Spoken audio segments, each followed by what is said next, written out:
I stood in my tiny studio apartment, fresh flowers on the thrift store table, homemade lasagna warming in the oven. My phone buzzed with Mom's text, "Running late, sweetie." 3 hours later, silence. Then my sister Lauren's Instagram story appeared, my parents laughing at her marble dining table, Dad carving prime rib while Mom poured wine. The caption read, "Best surprise dinner ever." My lasagna went cold, 28 years old and still invisible. But when Grandma Dorothy walked through my door holding an old shoebox, everything changed. The week before my housewarming party had been a whirlwind of excitement and exhaustion. I'd picked up extra shifts at the marketing firm where I worked, staying until 9 or 10 each night to earn enough money for the special groceries I wanted to buy. My boss had noticed my dedication, commenting that I seemed extra motivated lately. If only he knew I was doing it all for one simple goal: to finally host my parents in my own home. My studio apartment might have been only 400 square feet, but I was determined to make every inch shine. On Monday, I'd started with the bathroom, scrubbing the old tiles until they gleamed white again. Tuesday was dedicated to the kitchen area, where I descended into the depths behind the stove to clean spots that probably hadn't seen a sponge since the building was constructed in the 1970s. By Wednesday, I was attacking the windows with newspaper and vinegar the way Grandma Dorothy had taught me when I was 12. The decorating process consumed my evenings. I'd discovered a Pinterest board titled "Small Space Big Party" and threw myself into crafting paper lanterns from tissue paper and wire. Each fold had to be perfect, each color coordinated with my limited palette of coral and sage green. My fingertips bore the evidence of hot glue gun battles, but by Thursday night I had a collection of decorations that would transform my humble space into something magical. Calling Mom had become a ritual of hope mixed with anxiety. The first call on Tuesday morning caught her at the grocery store. "Oh, the housewarming, yes dear, we have it on the calendar." Her voice carried that distracted quality I'd grown accustomed to over the years. "Your father and I wouldn't miss it for the world." Wednesday's call found her at Lauren's house. I could hear my nephew playing in the background, my sister's voice calling out about organic snacks. "Saturday at 6, right?" Mom confirmed, though I'd already told her 3 times. "We'll be there with bells on. Do you need us to bring anything?" "Just yourselves," I'd replied, trying to keep the eagerness out of my voice. "I'm making Dad's favorite lasagna." "Oh, how thoughtful. Though you know Lauren makes it with truffle oil now. Have you tried that? It's absolutely divine." By Friday's call, something felt different. Mom's responses had grown shorter, less committed. "We'll certainly try our best to make it, Andrea. You know how unpredictable traffic can be on Saturdays." I'd pushed down the familiar flutter of disappointment. This was my first real home, my first chance to host them properly. Not in a dorm room with a hot plate, not in the shared house with 4 roommates where privacy was a luxury. This was mine, small as it might be, and I wanted them to see what I'd accomplished. The grocery shopping expedition on Friday evening became its own adventure. I'd made a detailed list, budgeting down to the penny. Fresh basil for the sauce not dried, real mozzarella from the Italian market, not the pre-shredded stuff. Ground beef from the butcher counter where the man in the white apron knew me by name now and always saved the best cuts. The ingredients alone cost more than I usually spent on a week's worth of meals, but this was special. I'd even bought wine studying labels in the liquor store like they were ancient texts. Dad preferred Cabernet. Mom liked Pinot Grigio. I'd gotten both along with some local craft beer from my friends who were coming. The bottles clinked in my reusable bags as I climbed the 4 flights to my apartment each step, bringing me closer to the moment I'd been imagining for weeks. Saturday morning arrived with brilliant sunshine streaming through my newly cleaned windows. I'd been up since 6, unable to sleep from anticipation. The lasagna preparation became a meditation of sorts. Layer by layer, I built the dish, remembering Sunday dinners at home when Mom would let me help spread the ricotta. Those were the days before Lauren became a culinary expert, before every family meal became a competition I hadn't signed up for. My phone chimed with a notification as I slid the lasagna into the oven. Instagram. Lauren had posted a story. getting ready for a very special family evening. Can't wait to share the surprise. A cold weight settled in my stomach. I told myself it was nothing. Lauren was always posting cryptic things for attention. She'd probably gotten a new piece of kitchen equipment or was trying another recipe from her favorite celebrity chef. It had nothing to do with my party. My parents had promised. Well, they'd said they'd try. But that was basically the same thing, wasn't it? I forced myself to focus on the final preparations. The small gift table by the door awaited the offerings from friends. I'd arranged the paper lanterns to create a canopy effect over my dining area, which was really just a corner of the main room with a secondhand table I'd painted white. The playlist was ready, a careful mix of jazz and acoustic covers that said, "Sophisticated but approachable." Everything was perfect. At 5:30, I stood back to survey my work. The apartment smelled like home, like comfort, like love. Fresh flowers from the farmer's market brightened every surface. The lasagna bubbled away in the oven, filling the space with the aroma of herbs and cheese. I'd even managed to hide my work papers and laptop, clearing every surface of daily life debris. This was it, my moment. My chance to show my parents that despite choosing a different path than Lauren, I was doing just fine. I had my own place, a good job, friends who cared about me. I didn't need a surgeon husband or a house in the suburbs to be worthy of their attention. My phone buzzed again. Another Instagram notification. I almost didn't check it, but habit won over. My coworker Jessica had tagged me in something. The image loaded slowly, my ancient phone struggling with the app. When it finally appeared, my heart stuttered. It was a shot of the entrance to Lauren's gated community. Jessica's caption read, "Heading to Andrea's housewarming." This traffic is crazy, even taking the back roads through Westchester. Westchester, where Lauren lived. The same Lauren who'd posted about a special family evening. No, I was being paranoid. Lots of people lived in Westchester. The traffic was probably just normal Saturday congestion. My parents were on their way to my apartment, stuck in the same backup that had caught Jessica. They'd walk through my door any minute, apologizing for the delay, admiring my decorations, telling me how proud they were. Any minute now. 6 o'clock arrived with a cheerful knock on my door. My heart leaped as I smoothed down my dress one final time and reached for the handle. But instead of my parents' familiar faces, I found Megan, my best friend since college, standing in the hallway with a potted succulent and a container of homemade chocolate chip cookies. "Happy housewarming, Andrea." She pulled me into a warm hug that smelled like vanilla and possibility. "This place looks absolutely incredible. You've transformed it." I accepted the gifts with genuine pleasure, even as my eyes darted past her to check the empty hallway. "Thanks, Meg. You're right on time. Come in. Let me get you some wine." Tony and Sarah from work arrived minutes later, bearing a nice bottle of red and endless enthusiasm about my decorating skills. They wandered through the small space, examining every detail with the kind of attention that made me remember why I'd valued their friendship. Sarah ran her fingers over the painted table, admiring the smooth finish, while Tony investigated my book collection with the focus of a fellow reader. "This is seriously impressive," Tony said, pulling out a vintage copy of Jane Austen I'd found at an estate sale. "You've made this place feel like a real home. My first apartment was basically a glorified closet with a microwave." By 6:15, a small group had gathered. Everyone seemed genuinely happy to be there, filling my tiny space with warmth and chatter. I served appetizers I'd prepped that morning, little pinwheels and stuffed mushrooms that disappeared quickly amid compliments. Yet my attention kept drifting to my phone, silent on the kitchen counter, and to the door that remained closed against the arrival I most anticipated. "So where are your parents?" Sarah asked innocently, reaching for another mushroom. "I thought you mentioned they were coming." "Oh, they're just running a bit late," I replied, the words flowing automatically. "You know how Saturday traffic can be. They're probably crawling along the highway right now, Dad complaining about all the construction."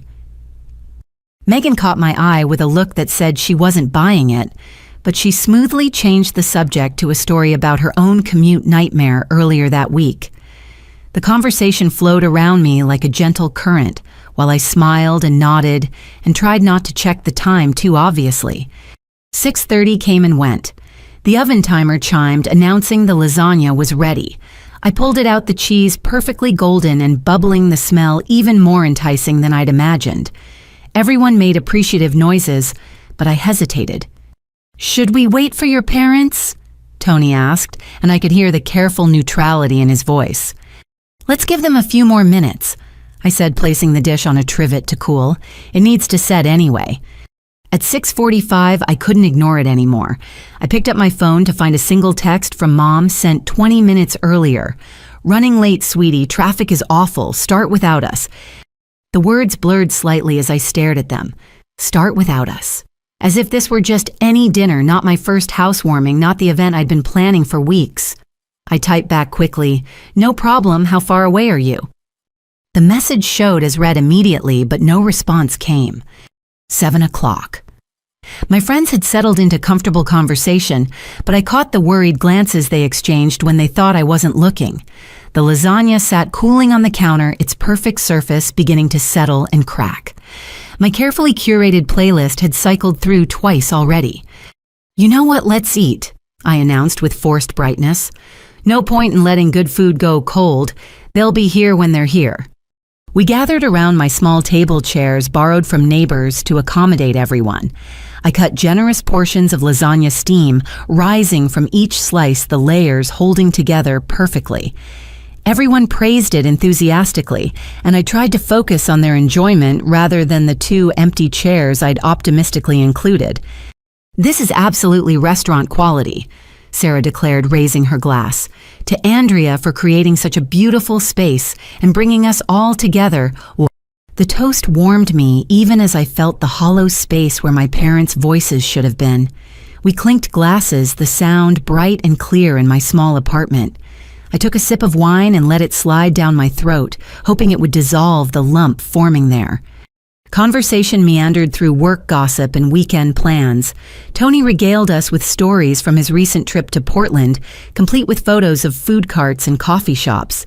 Sarah debated paint colors for her bedroom renovation, passing her phone around to show different swatches. Normal, pleasant dinner party conversation that I participated in, while part of my mind remained fixed on the door. 7:15. Mom finally texted back, "Something came up. We'll try to stop by later if we can. Don't wait for us. Love you." The words hit like small stones against glass. Something came up. The phrase that had punctuated my childhood, the excuse that covered a multitude of priorities that weren't me. I felt Megan watching my face as I read the message, her expression cycling through understanding and anger on my behalf. "Everything okay?" she asked softly. "Fine," I replied, setting the phone face down. "They'll come by later if they can." The doorbell rang at 7:30, and despite everything, hope fluttered in my chest. Maybe they'd made it after all. Maybe the text had been sent prematurely. I practically flew to the door, wine glass still in hand. Jessica stood in the hallway, fashionably late as always, carrying a bottle of Prosecco and wearing an expression I couldn't quite read. "Sorry I'm so late." She swept in with a cloud of expensive perfume. The traffic was absolutely insane. I had to take this crazy detour through Westchester, and you'll never believe what I saw. My stomach clenched. "Oh!" She was already greeting the others, accepting a glass of wine from Tony, admiring the decorations with theatrical enthusiasm. But I saw the way her eyes kept flicking back to me, carrying some kind of message I wasn't sure I wanted to decode. "What did you see?" Megan asked when Jessica had settled onto the couch with her wine. Jessica took a long sip before answering, her perfectly manicured nails tapping against the glass. "Well, it's probably nothing, but I could have sworn I saw Andrea's parents' car at that fancy gated community off Maple Avenue. You know where your sister lives." The room seemed to contract around me. Everyone fell silent, the kind of quiet that happens when people realize they're witnessing something deeply personal and painful. I forced myself to breathe normally to keep my expression neutral, even as my mind raced. "Lots of silver Camrys in Westchester," I said lightly. "Probably just looked similar." "Maybe." Jessica agreed, but her eyes said otherwise. It's just I noticed because of the bumper sticker. Doesn't your dad have that one about fly fishing? He did. A silly thing I'd bought him for Father's Day 3 years ago. I'd rather be fly fishing. He'd laughed when he opened it, promising to put it on his car immediately. It was probably the last gift from me he'd shown such enthusiasm for. Could be a coincidence, Tony offered diplomatically, but even he sounded unconvinced. My phone buzzed. Instagram notification. My hand moved to check it before my brain could issue a warning to stop. Lauren had updated her story. The image loaded in high-definition clarity, my parents sitting at Lauren's dining room table, the one made from reclaimed barnwood that cost more than I made in 2 months.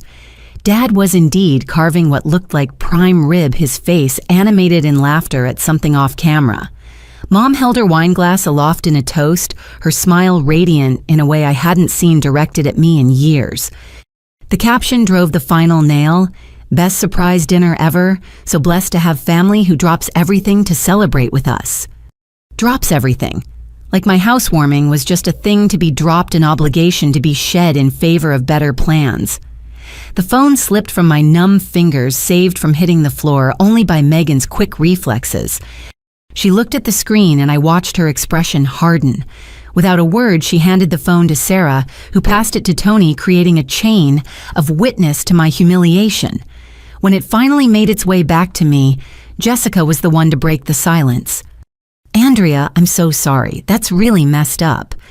I stood there in my carefully decorated apartment, surrounded by friends who'd actually shown up holding evidence that the 2 people I'd most wanted to impress had chosen elsewhere. The lasagna sat on the counter, still 3/4 full because I'd made enough for extra guests who were never coming. The paper lanterns swayed gently in the air from the open window, mocking me with their cheerful colors. This was supposed to be my moment, my chance to prove I'd made it, that my life had value, even if it didn't look like Lauren's. Instead, I was 28 years old, standing in a studio apartment, facing the truth that I'd always suspected but never wanted to confirm, given the choice my parents would choose Lauren every single time. Well, I said, surprised by how steady my voice sounded. At least now we know what something coming up meant. The silence that followed my words stretched like taffy, sticky and uncomfortable. My friends exchanged glances filled with sympathy and secondhand outrage. Megan was the first to move, crossing the small space to wrap her arm around my shoulders. "Do you want to call them?" she asked gently. "Maybe there's an explanation." I almost laughed. There was always an explanation, a reason why Lauren's life took precedence. Her husband's promotion, her son's first words, her new kitchen renovation. All valid reasons to celebrate, while my milestones got relegated to afterthoughts, squeezed in between real priorities. "I'll try Dad," I said, needing to do something with the nervous energy coursing through me. His phone rang once, twice, then went to voicemail. His jovial recorded message felt like salt in an open wound. "Hi Dad, just wondering if you and Mom are still planning to stop by. Let me know." My thumb hovered over Mom's contact. Tony quietly began clearing plates, giving me the illusion of privacy in the open floor plan. Sarah joined him, while Jessica and Megan stayed close, a protective semicircle of support. Mom's phone rang 4 times before she answered background noise, confirming what I already knew. "Andrea, sweetie, how's your little party going?" Little party. The diminutive stung more than I expected. "It's going well. My friends are here. Are you and Dad still planning to come?" "Oh, honey, something came up at the last minute. Lauren needed us for a family emergency." "What kind of emergency?" I kept my voice level, though my free hand clenched into a fist. I heard muffled conversation, Mom's hand probably over the phone. "Well, it's complicated. You know how these things are. We'll definitely stop by later if we can. Did you get my text? I sent a text." "You did. It said something came up. That's not really an explanation, Mom." More muffled conversation. Lauren's laugh rang out clearly in the background, bright and carefree. Not the laugh of someone dealing with an emergency. "Andrea, don't be difficult. Family has to come first. We'll see you soon, okay? I have to go." The line went dead before I could respond. Family has to come first. Apparently I didn't qualify for that category anymore. Or maybe I never had. What did she say? Megan asked.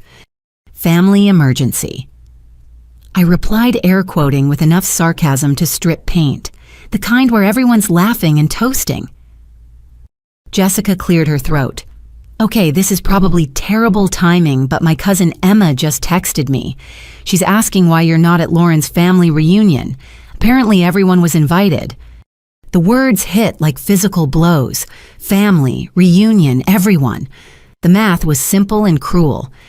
Let me see, I said, holding out my hand for Jessica's phone. Emma's text was cheerfully oblivious. Is Andrea coming later? Lauren said the whole family would be here for the big announcement. BTW, love your dress in the pics. Big announcement, of course. Lauren always had announcements. Probably pregnant again, or maybe her husband had made partner at the hospital. Something worth celebrating, unlike their younger daughter's first home. I need some air, I said, moving toward the window. You need more wine, Sarah corrected, already pouring, and possibly some rage screaming into a pillow. I can drive you to Lauren's if you want. Megan offered, her voice carrying an edge that suggested she'd enjoy the confrontation. We could crash their party, make a scene. I'll be your backup. The offer was tempting. I pictured walking into Lauren's perfect house past the professional landscaping and through the mahogany door finding my family gathered around her table, forced to acknowledge what they'd done. But that would just confirm their narrative of me as the difficult one, the dramatic one who couldn't let things go. No, I decided. They made their choice. Let them have their reunion without me. Tony returned from the kitchen area, having quietly finished cleaning up. For what it's worth, Andrea, this place is amazing. You've created something really special here. Their loss if they can't see that. The others murmured agreement, and I felt a wave of gratitude for these people who'd actually shown up. But it couldn't quite fill the hollow space where my parents' approval should have lived. My phone buzzed with another Instagram notification. Lauren had posted a full photo now, not just a story. The entire extended family gathered in her dining room. Cousins and aunts and uncles I hadn't seen in months. The table groaned under the weight of catered food. Professional photographers seemed to be present based on the quality and lighting. The caption read, "Blessed beyond measure to announce baby number 2, with all our loved ones here to celebrate nothing matters more than family." Pregnant. I'd guessed right. And they'd turned it into an event complete with what looked like custom decorations and a cake shaped like a stork. The kind of production that took weeks to plan, weeks during which my parents had assured me they'd come to my housewarming. "Oh, she's pregnant again," Sarah observed, reading over my shoulder. "That's nice, I guess."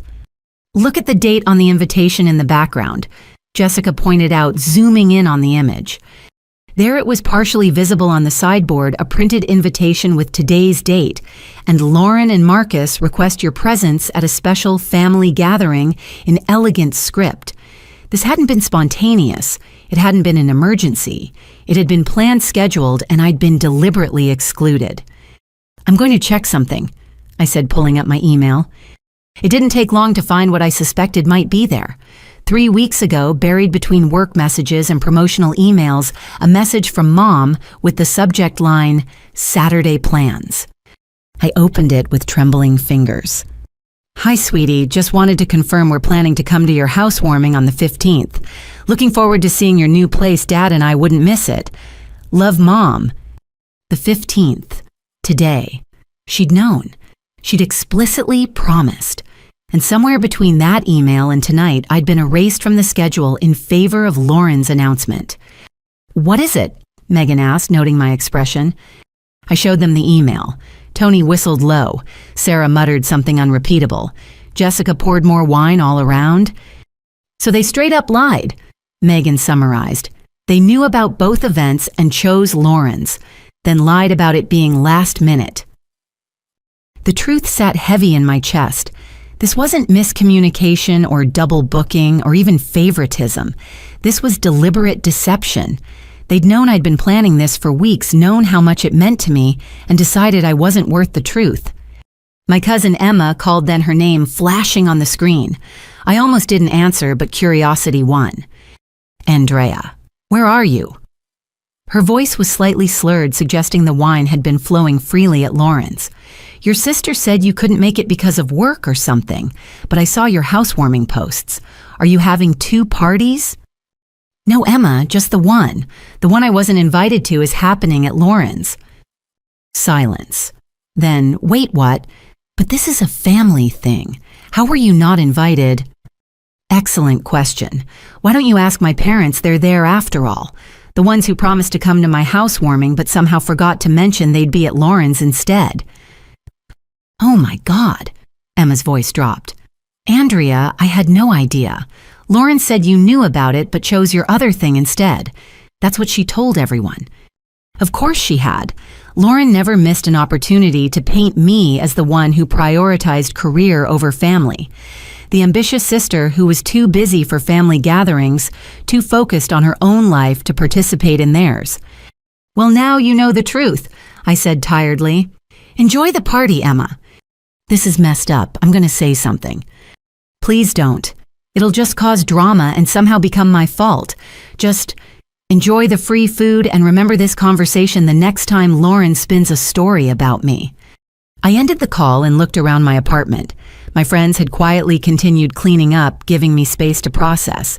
The lasagna sat covered on the stove. The paper lanterns still swayed cheerfully.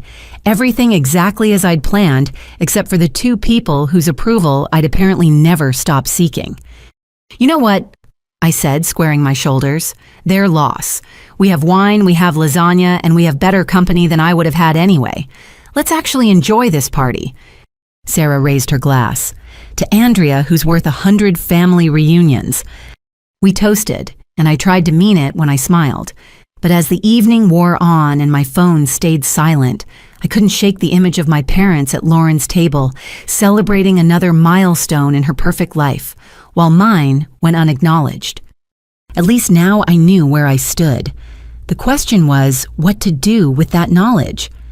As my friends settled back into comfortable conversation, trying to restore normalcy to the evening, my mind drifted to decades of similar moments. The pattern was so clear in hindsight, like looking at one of those magic eye pictures that suddenly snaps into focus.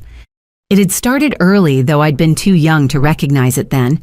Lauren was 5 years older, the planned child, the one they'd tried for 3 years to conceive.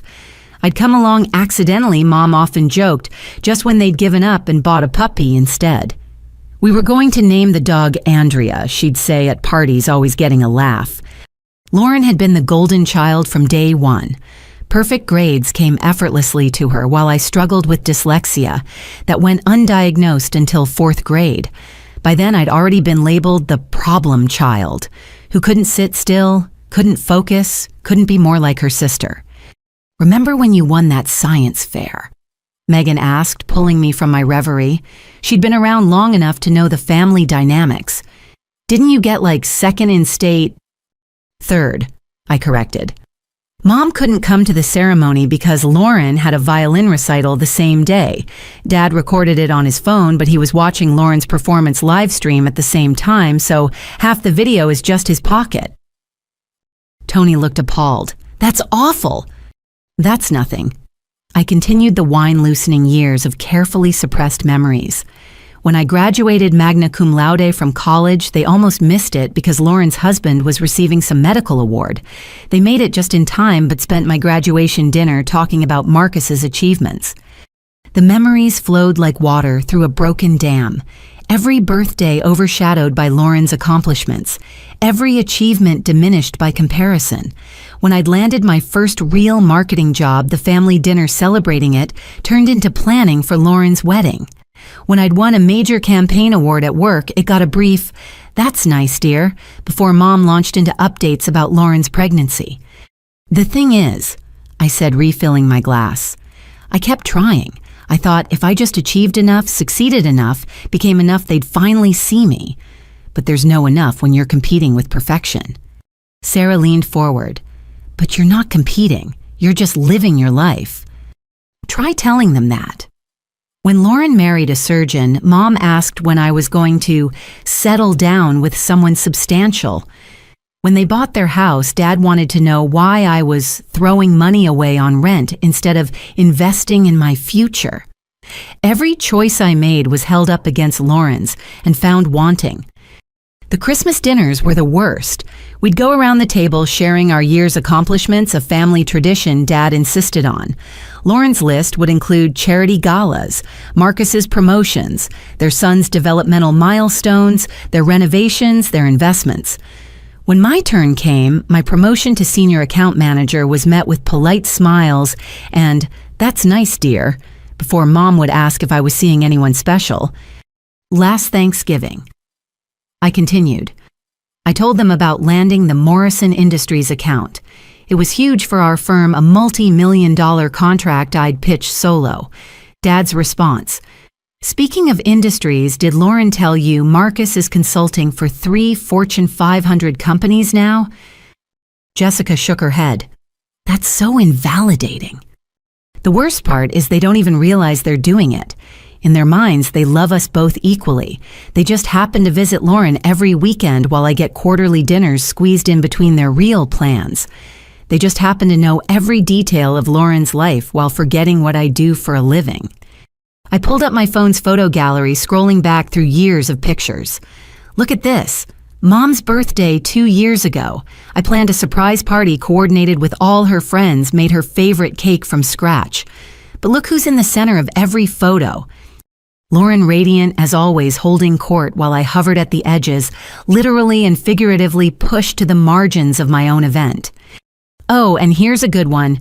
I continued finding a screenshot I'd saved. The family group text when I got promoted to director. My announcement got 3 responses. Lauren's new car announcement the next day, 47 messages, and a planned family viewing party. Megan took my phone gently. "Okay, that's enough pain scrolling for tonight." But I wasn't done. The floodgates were open now.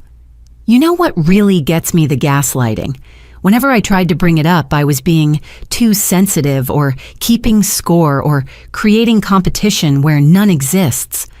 Mom would say things like, "We love you both differently, but equally," which sounds nice until you realize differently means they show up for Lauren and send me apology texts. The apartment felt smaller, suddenly weighted with years of accumulated slights. I stood and walked to the window, looking out at the city lights below. Somewhere across town, my family was celebrating without me. Again. "I used to make excuses for them," I said quietly.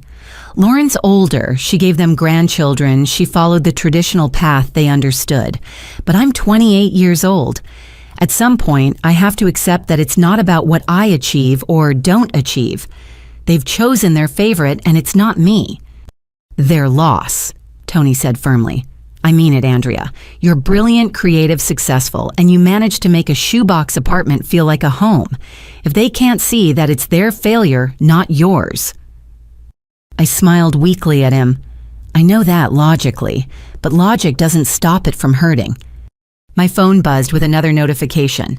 Against my better judgment, I looked. Mom had posted in the family group chat, "Wonderful evening with the family, so blessed to have everyone together." Everyone. The words stared back at me, a casual erasure of my existence.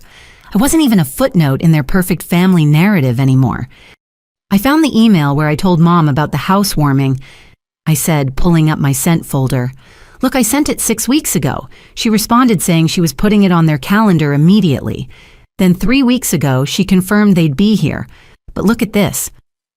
I'd done some detective work in Lauren's social media. Lauren posted about planning her announcement party 5 weeks ago, so they knew. They knew when they confirmed with me that they'd already committed to Lauren's event. "That's intentional cruelty," Sarah said bluntly. "That's not favoritism, that's just mean." The truth of it sat heavy in the room. They could have told me, could have suggested a different date, could have at least had the decency to be honest about their choice. Instead, they'd strung me along, letting me plan and cook and hope, while knowing they'd never show up. The really pathetic part. I laughed bitterly. I would have rescheduled if they'd asked. I would have moved my entire housewarming to accommodate Lauren's party, just for the chance to have them here. That's how desperate I was for their approval. Megan moved to stand beside me at the window. You know what the difference is between you and Lauren. You made it on your own. No trust fund, no connections from Marcus, no parents smoothing the way. Everything you have, you earned. Lot of good it does me, I muttered. Andrea. Her voice was serious now. I need you to hear this. Their inability to see your worth doesn't diminish it. You don't need their validation to be valuable. I wanted to believe her, but 28 years of conditioning was hard to overcome. Some part of me would always be the little girl watching her parents' car drive away toward Lauren's recital, leaving me behind with a babysitter and promises they'd make it up to me later. They never did.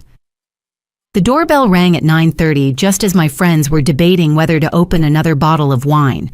We'd moved past the heaviest emotions into that strange territory where hurt transforms into dark humor trading stories of family dysfunction like battle scars. If that's my parents finally showing up, I'm not answering, I announced, making no move toward the door. Want me to get it? Tony offered. I can pretend you're not here or that you've moved to Antarctica. The bell rang again, followed by a distinctive knocking pattern. 2 quick, 3 slow, 2 quick. My heart jumped. That's Grandma Dorothy's knock, I said, already moving. But she lives in Connecticut. What's she doing here at this hour, so... I yanked open the door to find my 82-year-old grandmother standing in the hallway designer purse, over one arm, ancient shoebox under the other. Her silver hair was perfectly coiffed despite the late hour, and her eyes sparked with an energy that belied her age. Grandma, what are you doing here? How did you even get here? Uber, she said crisply, as if octogenarians taking ride shares across state lines at night was perfectly normal. Lovely young man. Practiced my Spanish the whole way. Now are you going to invite me in, or shall we have this conversation in the hallway? I stepped aside, still processing her sudden appearance. My friends rose as she entered that automatic respect her generation commanded.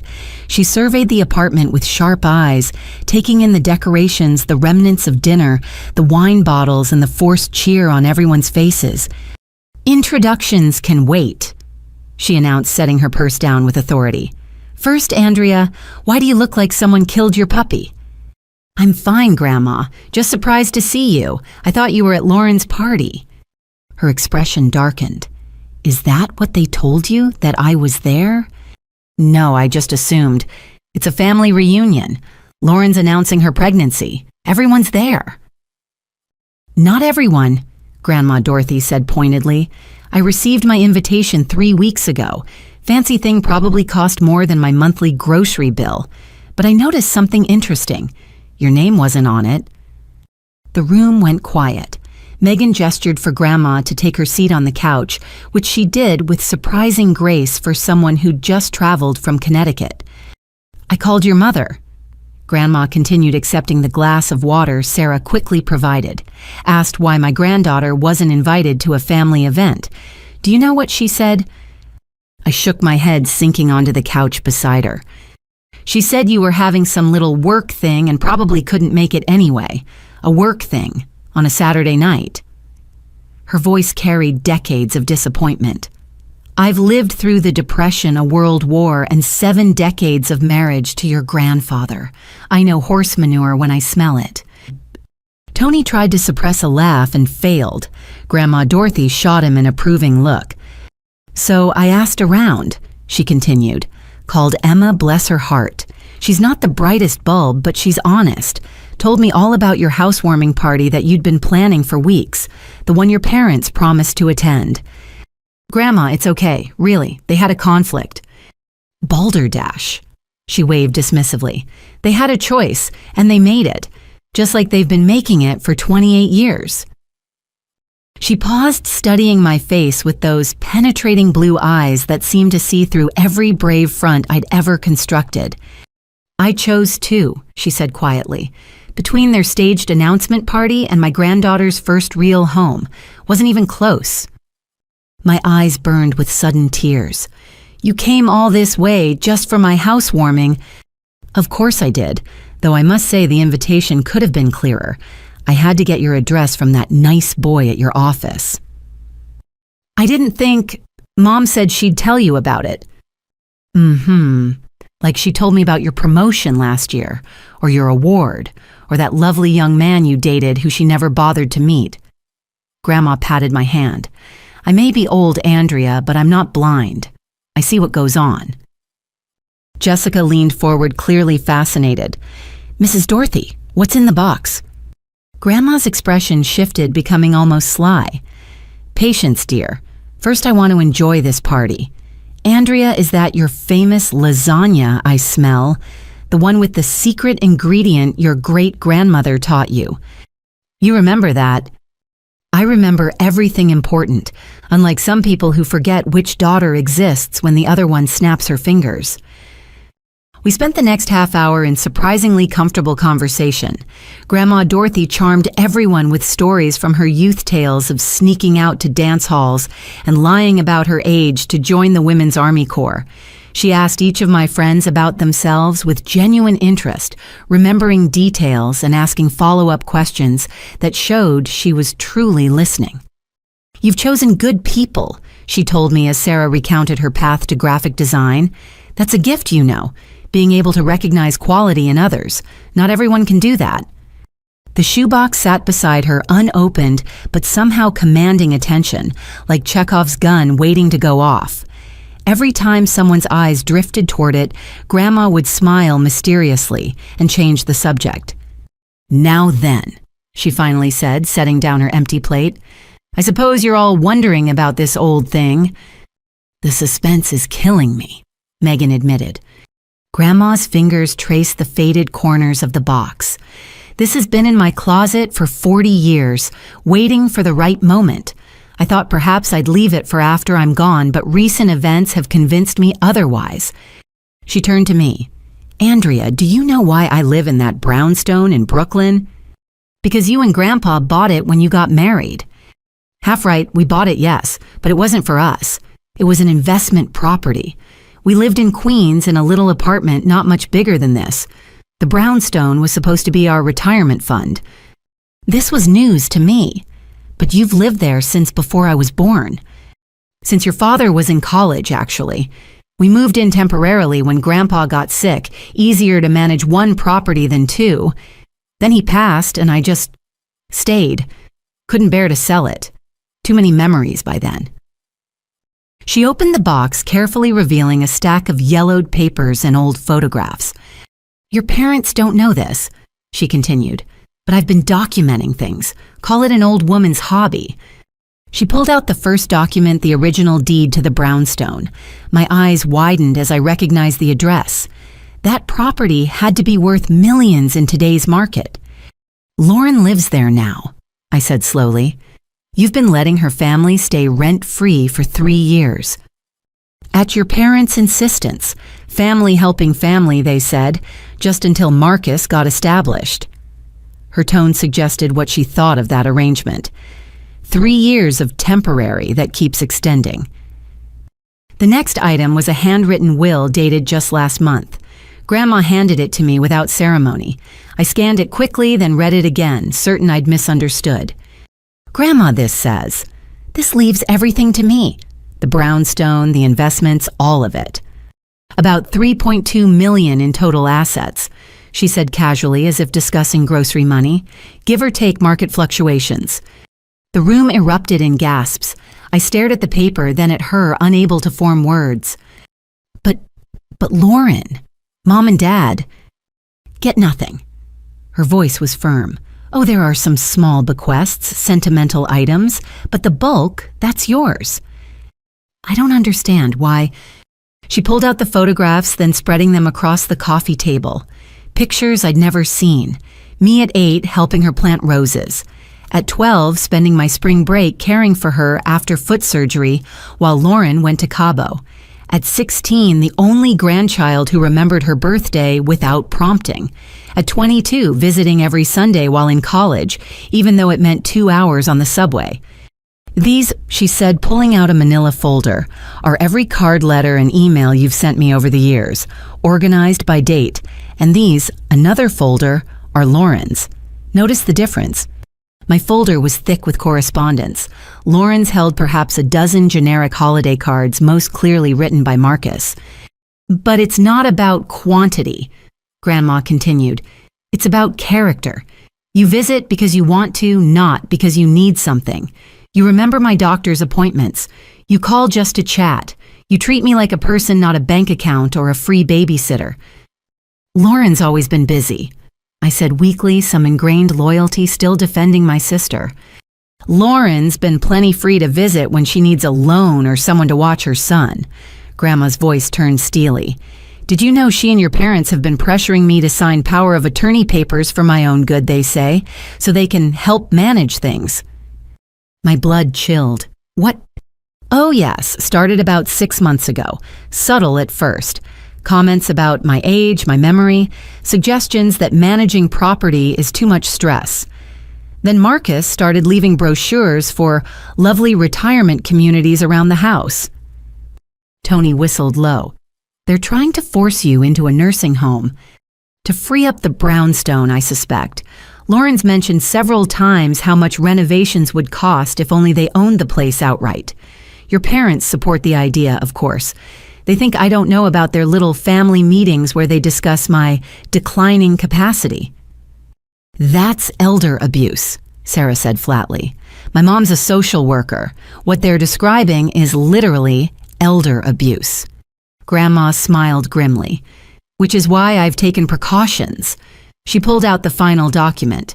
Meet my new power of attorney and healthcare proxy, Andrea. I nearly dropped the paper. Grandma, I don't know anything about... You know how to treat people with dignity. That's all I need. She gathered the papers back into the box. There's more. Bank account information, investment portfolios, contact information for my lawyer. But that can wait. Why now? I asked. Why tonight? Her expression softened. Because I overheard something at Lauren's party invitation planning. Yes, I was invited to that meeting, though conveniently not to yours. Your mother was explaining to Lauren why they couldn't invite you, said it would be awkward having both daughters there when one was so clearly thriving while the other was still finding herself. Still finding myself, I repeated incredulously. I have a career, an apartment, a life, which apparently pales in comparison to suburban motherhood. Grandma's voice dripped disdain. But the real kicker, Lauren laughed and said, well, at least this way we don't have to pretend to be interested in her little marketing stories. The words hit like a physical blow. Megan grabbed my hand, squeezing tight. Your father, Grandma continued relentlessly, added that it was probably for the best, that you'd feel out of place among their friends anyway. Wrong social circle, he said. Each word was another nail in the coffin of my relationship with them. Not just forgotten or overlooked, but actively excluded and mocked. So yes, Grandma concluded, I chose your housewarming because you, my dear, are worth 1,000 of their shallow parties, and it's time someone in this family recognized that. We sat in silence for a moment, absorbing everything. Then Jessica, bless her, raised her glass. To Grandma Dorothy, she said solemnly, the only family member with functioning eyesight and a moral compass. Hear, hear, the others chorused. Grandma clinked her water glass against theirs, then turned to me. Now show me this apartment properly. I want to see everything you've done with the place, and then we'll discuss where I'm sleeping tonight because I'm certainly not going back to that brownstone where your sister's probably already planning my wake. As I stood to give her the tour, my phone buzzed. Lauren's name appeared on the screen. I showed it to Grandma, who smiled wickedly. Oh, this should be good. Answer it, dear. Put it on speaker. Let's see what story they've concocted to explain my absence. My hand trembled slightly as I accepted the call, but for the first time all evening, it wasn't from hurt or anxiety. It was from anticipation. Andrea! Lauren's voice burst through the speaker, pitched high with barely controlled panic. Is Grandma there? Please tell me Grandma's there. I kept my voice neutral, though Grandma's gleeful expression nearly broke my composure. Why would Grandma be here, Lauren? She was invited to your party. Wasn't she? She never showed up. We've been calling her house for 2 hours. Mom's freaking out. Dad's about to call the police. Her neighbor said she saw her get into a car with a suitcase. How concerning, I said mildly. I hope she's okay. Grandma mimed, zipping her lips, clearly enjoying the drama. This isn't funny, Andrea. She's 82 years old.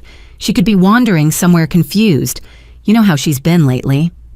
How has she been lately? I asked, edge creeping into my voice. I wouldn't know since I haven't been included in any family discussions about her. This isn't the time for your victim complex, Lauren snapped. Just, have you heard from her or not? I looked at Grandma, who nodded permission. She's here. She's safe. She chose to come to my housewarming. The silence stretched so long I checked to make sure the call hadn't dropped. When Lauren spoke again, her voice was dangerously low. Put her on.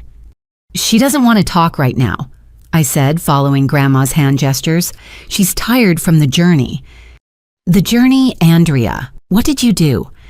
Did you guilt trip an old woman into choosing your little party over a family event? Interesting perspective from someone who didn't even invite me to said family event. You know why that was. You would have made it all about you like you always do. Poor Andrea, not married, no kids, just her sad little apartment and her meaningless job. The mask finally slipped. There it was, the truth behind all the polite excuses and false concern. My friends' faces ranged from shocked to furious. Tony actually started to stand before Sarah pulled him back down. Meaningless job, I repeated. The job that pays for the gifts I send your son. The job that covered Mom's car repair last year when Dad's pension fell short. Money isn't everything, Andrea. Family is. Not that you'd understand since you've chosen career over having a real life. Lauren, I said quietly, I'm going to hang up now. Tell Mom and Dad that Grandma is safe and we'll contact them when she's ready. Good night. Don't you dare hang up on me. We need to discuss this situation with Grandma. Her living arrangements, her assets, her clearly declining judgment if she's choosing you over her real family. Grandma finally had enough. She gestured for the phone and I handed it over. Lauren, dear, she said sweetly, this is your grandmother. The one you were so worried about. I'm perfectly fine. My judgment is crystal clear. And if you ever refer to my living arrangements or assets again, you'll find out just how clear it is. Now go back to your party and leave Andrea alone. She hung up with satisfaction, then turned to me. That felt wonderful. Now where were we? Ah, yes, the tour. But the phone immediately rang again. This time it was Mom. I almost didn't answer, but Grandma nodded encouragingly. Andrea Marie Thompson. Mom's voice could have stripped paint. What have you done? How dare you kidnap your grandmother? Kidnap. I laughed, actually laughed. She took an Uber, Mom, of her own free will, to the party you were supposed to attend. Don't start with that. We explained that something came up. Yes, Lauren's planned for 5 weeks announcement party, the one you forgot to mention when confirming you'd be at my housewarming. We don't owe you explanations for our schedule, Andrea. We're adults with complicated lives. So am I, Mom, an adult whose housewarming you promised to attend then lied about. We didn't lie. We fully intended to come until the situation changed. Grandma made a disgusted noise. I put the phone on speaker so everyone could hear. The situation being Lauren needed an audience for her pregnancy announcement. Family supports family, Andrea. Someday when you have children, you'll understand the importance of these moments. But my moments don't count. My first home isn't worth celebrating. Oh, please, it's a studio apartment. Lauren's having her second child. There's no comparison. And there it was. The ranking system laid bare. My achievements would never measure up because they weren't the right kind. No wedding, no babies, no suburban house meant no value in their eyes. You're right, I said calmly.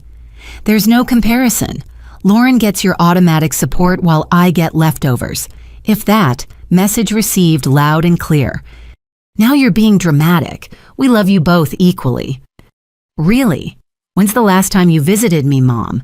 When's the last time you came to my place? My work events, anything in my life without Lauren being involved. Silence. That's what I thought. Grandma's staying here tonight. Don't call again. I hung up before she could respond.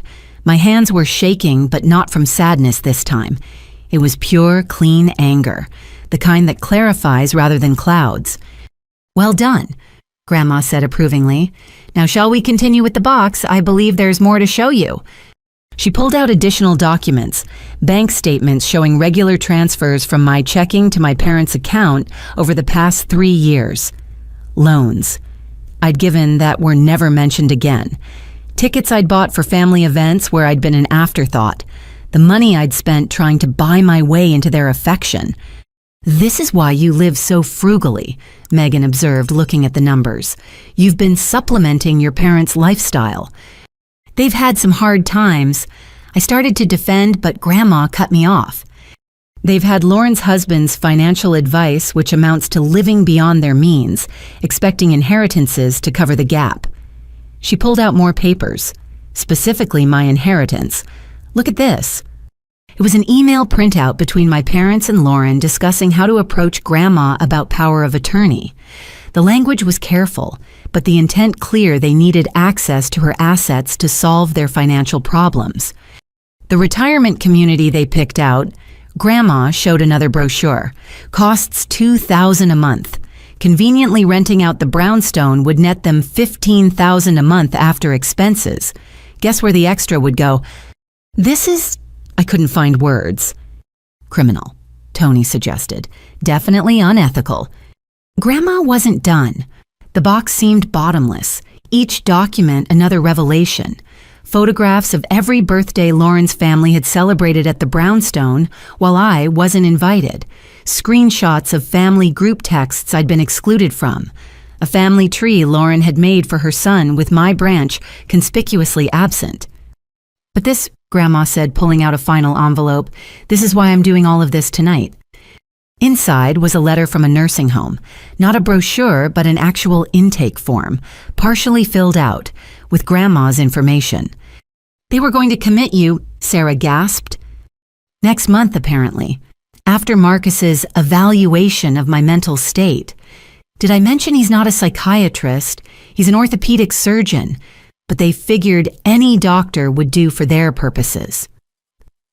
My anger transformed into something colder, harder. They were planning to steal from you, to lock you away and take everything, while telling themselves it was for my own good, no doubt. Grandma's voice was steady, but I saw the hurt beneath. "Your parents aren't evil, Andrea. They're weak, and weakness can be just as destructive as malice when it comes to family." She began putting everything back in the box with careful precision. "The lawyer has copies of everything, of course. New will is filed. Power of attorney is official. They can scheme all they want now." "Why didn't you tell me sooner?" I asked. "Because you would have tried to fix it, to mediate, to make peace. That's who you are, always trying to earn love that should be freely given. But tonight, when I saw them choose Lauren's party over your achievement yet again, I knew it was time." My phone buzzed with text after text. I glanced at the screen. "Dad, this is unacceptable. Bring Grandma home immediately." "Lauren, you've poisoned her against us. Happy now." "Mom, we're coming over there." Unknown number. "Hey, this is Marcus. Let's discuss this like adults. There's been a misunderstanding about Grandma's care." "They're panicking," Jessica observed, reading over my shoulder. "Good," Grandma said firmly. "Let them feel what it's like to be excluded from family decisions. See how they enjoy being on the outside for once." Megan held up Mom's last text. "Should we be worried about them showing up?" "The building has a security door," I said. "They don't have the code." "And if they did," Grandma added with a wicked smile, "I have a restraining order form in my purse. My lawyer drew it up just in case. Amazing what you can accomplish when you have a good attorney and documented elder abuse attempts." We all stared at her in amazement. This wasn't the gentle grandmother who baked cookies and knitted scarves. This was a strategist who'd been planning her campaign for months. "Grandma," I said slowly, "you're kind of terrifying." "Thank you, dear. I'll take that as a compliment. Now I believe I was promised a tour of this lovely home." As I showed her around my tiny space, pointing out the changes I'd made and the small touches that made it mine, I felt something shifting inside me. The desperate need for my parents' approval was still there, might always be there. But it was quieter now, overshadowed by the reality of Grandma's faith in me. "The bathroom's through here," I said, showing her the cramped but clean space. "I know it's small." "It's yours," she interrupted. "That's all that matters. You've made something from nothing, Andrea. That's a gift your sister never developed, cushioned as she's been by other people's money." My phone rang again, an unknown number. Against my better judgment, I answered. "Andrea." Emma's voice slurred from wine. "What the hell happened? Your parents just stormed out.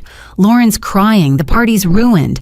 Aunt Marie is demanding to know why you weren't invited in the first place." "The truth came out," I said simply. "That's all." "But it's more than that, isn't it? Grandma chose you. She actually chose you over them." She paused. "Good for her and good for you. I'm sorry I didn't speak up sooner about how they treat you." "Thanks, Emma. For what it's worth, I think your apartment looks amazing in the pictures.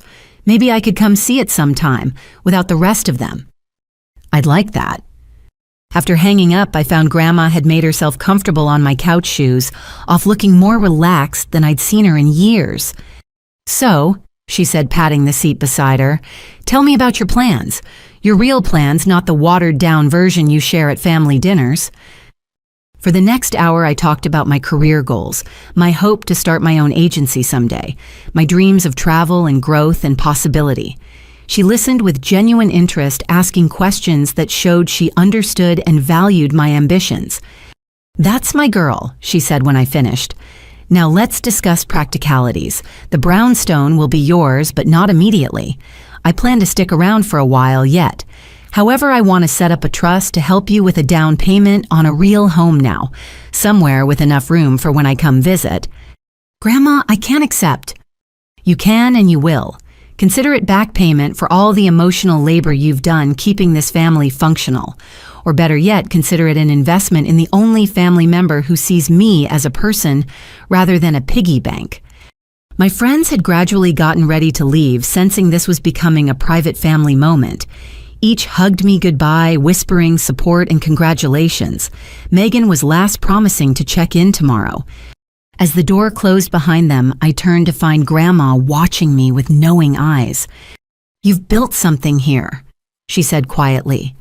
"Not just the apartment, a life, real friendships, people who show up for you. That's worth more than any fancy house in Westchester. Then why does their rejection still hurt so much?" She pulled me into a hug that smelled of lavender and wisdom. "Because you're human, dear, and humans need their families. But sometimes we have to create our own when the one we're born into fails us." As we sat together in my little apartment, the city lights twinkling outside my phone, silent for the first time all evening, I thought about chosen families and birthrights and the unexpected gift of being seen clearly by at least one person who mattered. Tomorrow would bring more drama, more calls, more attempts to regain control. But tonight I was home, and for the first time, that felt like enough. The peace lasted exactly 43 minutes. I just finished setting up the pull-out couch for Grandma when my phone lit up with notifications. Instagram first.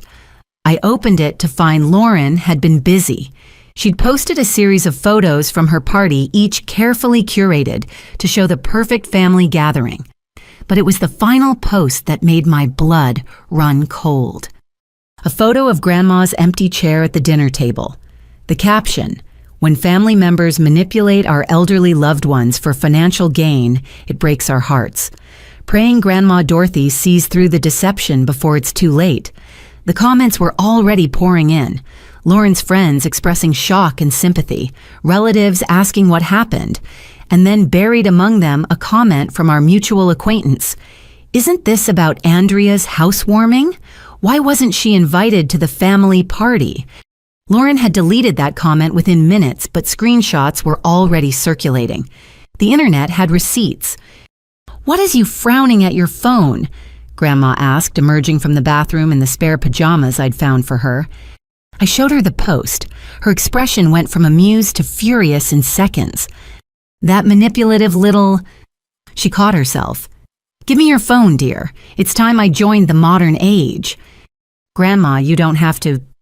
"Nonsense. If they want to play this game publicly, they'll learn I still have some moves." I watched in fascination as she hunted and pecked her way through a response. "This is Grandma Dorothy. I'm of sound mind and clear conscience. I chose to attend Andrea's housewarming because she actually wanted my company, not my checkbook. The only manipulation here is from those trying to put me in a home to access my property, posted by GD herself."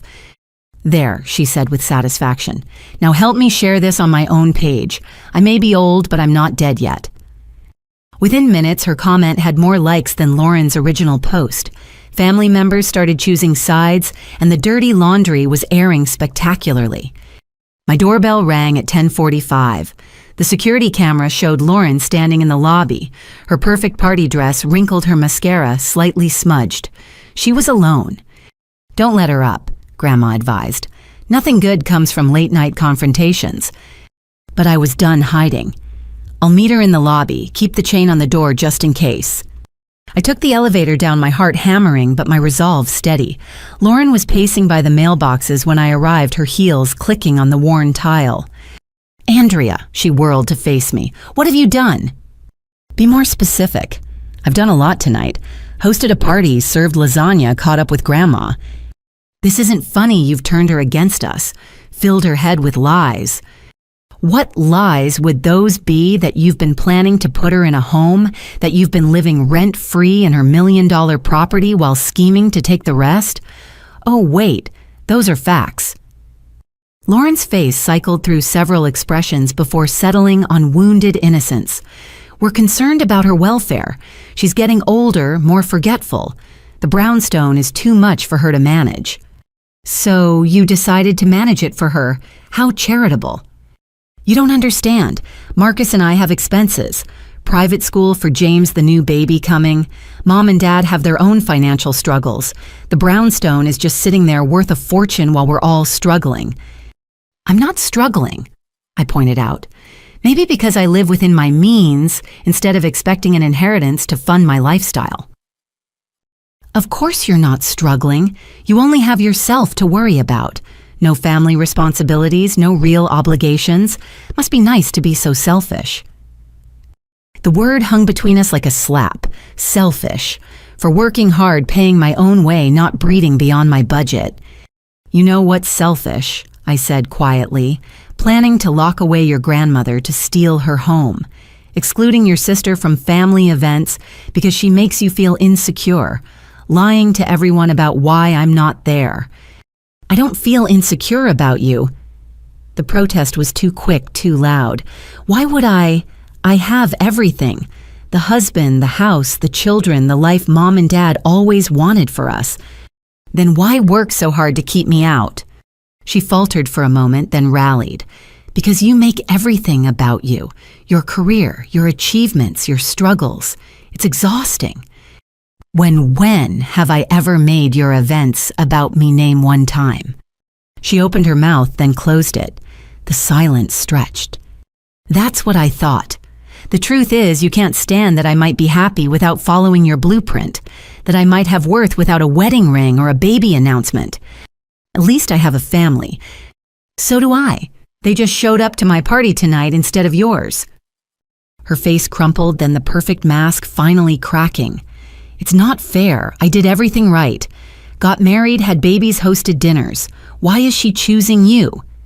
"Because I chose her first. Every Sunday visit, every doctor's appointment, you were too busy for every holiday where you dropped off your kid and disappeared. I was there because I wanted to be, not because I was angling for position in the will." "That's not... I wasn't... Weren't you... When's the last time you visited her without asking for something money, babysitting signatures on documents?" The lobby door burst open before she could answer. Mom and Dad rushed in, still in their party clothes, but looking decidedly less festive. "Andrea," Dad's voice boomed in the small space. "This has gone far enough. Where's your grandmother?" "Safe," comfortable, happy, which is more than you can say for how she's been feeling lately. Don't take that tone with me, young lady. We're your parents. When it's convenient, I shot back. Where was this parental authority when you were skipping my housewarming for Lauren's party? We explained that, Mom said tersely. Family emergencies take precedence. What emergency the catered food, the photographer, the custom cake? That must have been some last-minute emergency. They exchanged glances. Dad cleared his throat. Lauren's announcement was time-sensitive. She's 3 months pregnant. The baby wasn't coming tonight. You wouldn't understand, Mom said dismissively. When you have children someday... Stop. I held up my hand. Stop using hypothetical children to dismiss my actual life. Stop pretending Lauren's choices are achievements while mine are placeholders. And stop lying to me. We have never lied to you, Dad said stiffly. I pulled out my phone showing them the email where Mom confirmed they'd attend my housewarming. 3 weeks ago. Wouldn't miss it, you said. More uncomfortable glances. Lauren suddenly found the mailboxes fascinating. Plans change, Mom said weakly. Plans changed. But you couldn't tell me that. Couldn't say, hey, Andrea, we have a conflict, can we work something out? Instead, you strung me along until the last minute, then acted like I was unreasonable for expecting you to show up. You're being dramatic, Lauren interjected. They were trying to spare your feelings. By letting me cook for them, set places for them, wait for them while you all laughed at Lauren's house about how I was probably alone with my sad little party. The guilt that flashed across their faces confirmed my suspicion. They had laughed about it, made jokes about poor Andrea in her studio apartment while toasting Lauren's expanding family. Grandma told me, I continued, about the nursing home, the power of attorney, your plans for the brownstone. Did you really think she wouldn't figure it out? Dad's face flushed. That's a private family matter. I'm family, theoretically. Yet somehow I wasn't included in these discussions about Grandma's future. Because you'd overreact, Mom said. Like you're doing now. We were exploring options for her care. Her money, you mean, her property. That property should benefit the family, Lauren burst out. Not just sit there while she rattles around in it. We could sell it, invest the money, make sure everyone's taken care of. Everyone being you and Mom and Dad? Why not I'm the one with children to raise? Mom and Dad need security for their retirement. What do you need it for? More designer handbags, fancy vacations? I laughed, actually laughed. Designer handbags. Have you seen how I live? I shop at thrift stores. I clip coupons. I work 60-hour weeks to afford a studio apartment. The only vacations I take are in my imagination because I'm too busy supplementing Mom and Dad's income to afford real ones. What are you talking about? Lauren looked genuinely confused. I pulled up my banking app showing the regular transfers. $300 here, $500 there. Their car insurance, Mom's dental work, the loan for Dad's fishing trip, all while you're living rent-free in a $3 million house. The silence was deafening. We were going to pay you back, Mom said quietly. No, you weren't. We all know that. And it's fine, really. I wanted to help. But don't stand there and act like I'm some selfish monster while I'm literally funding your lifestyle. We didn't ask you to. Dad started. You didn't have to. That's what family does, right? Take care of each other, except it only seems to go one direction in this family. The security door opened again. Megan walked in, keys in hand. She lived 2 blocks away and must have seen the cars outside. Everything okay here? She asked, positioning herself beside me. Saw the family reunion move to your lobby. We're having a discussion, Dad said coldly. A private family discussion. Funny how Andrea only counts as family when you want something, Megan observed. Like when you needed money for the car, or someone to drive you to the airport at 5 a.m., or a free marketing consultation for Lauren's failed craft business. Megan, I warned, but she was on a roll. 5 years I've watched this. Every holiday where Andrea bends over backwards to accommodate your schedules, only to be shuffled to the kids' table. Every achievement dismissed because it didn't come with a wedding ring. Who asked you? Lauren snapped. This isn't your business. Andrea's my best friend. Her well-being is absolutely my business, especially when her so-called family treats her like an afterthought with a bank account. How dare you? Mom gasped. We love Andrea. We've always supported her choices. Name one, Megan challenged. Name one time you've supported her choices without adding a but or comparing her to Lauren. The silence stretched again. That's what I thought. Megan turned to me. You good want me to stay? I'm good, but maybe wait in your car just in case. She nodded, shooting my family one last disgusted look before leaving. Your friend is very rude, Mom said. My friend shows up, I countered, which is more than I can say for you. Andrea, please. Dad tried a softer approach. Let's go upstairs, talk to Grandma, sort this out like adults. The adults who were planning to institutionalize her, I don't think so. It's not like that. The facility we found is very nice. Activities, medical care, social opportunities. She'd be happier there. She's happy in her home, the one you want to sell. That's not fair, Lauren protested. We'd make sure she was comfortable. The money from the house would pay for excellent care. And coincidentally solve all your financial problems. Why are you making this about money? Mom demanded. This is about family, about doing what's best for everyone. Everyone except me and Grandma, apparently. You know what, I'm done. Grandma's staying with me tonight. Tomorrow she'll decide what she wants to do, but I can guarantee it won't involve signing power of attorney over to people who see her as a piggy bank. You poisoned her against us, Lauren accused. Turned her head with your victim act. No, Lauren. You did that all by yourselves. Every ignored birthday, every visit canceled for something better, every time you treated her home like a hotel. I just gave her an alternative to being discarded. We would never discard her. Dad's voice cracked slightly. She's my mother. Then act like it. Visit because you want to see her, not because you need something. Include her in family events because she's family, not because it looks good in photos. Treat her like a person instead of a problem to be solved. Like you do. Mom's voice dripped sarcasm. St. Andrea, the perfect granddaughter.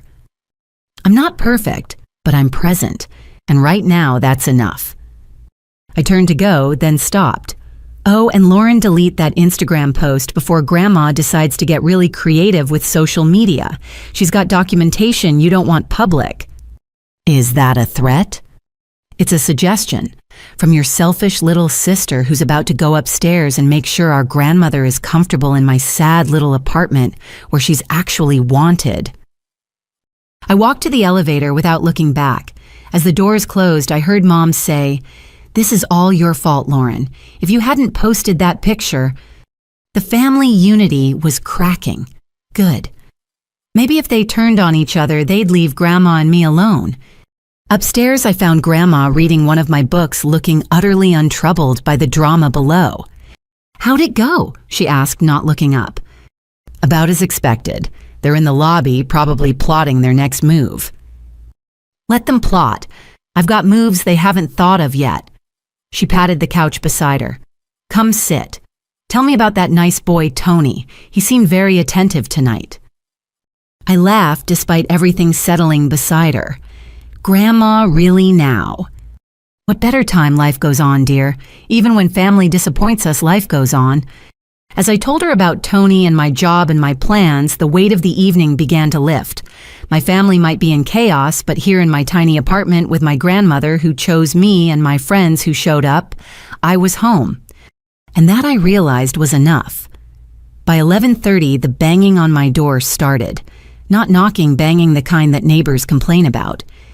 Andrea, open this door right now. Dad's voice boomed through the wood.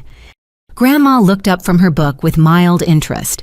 They certainly took their time getting past security. Mrs. Chen probably let them in, I said, recognizing the pattern.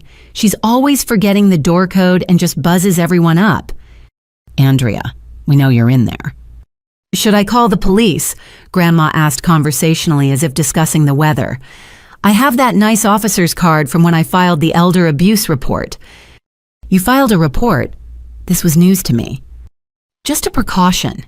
Detective Morrison was very understanding, gave me his direct number in case things escalated. The banging intensified.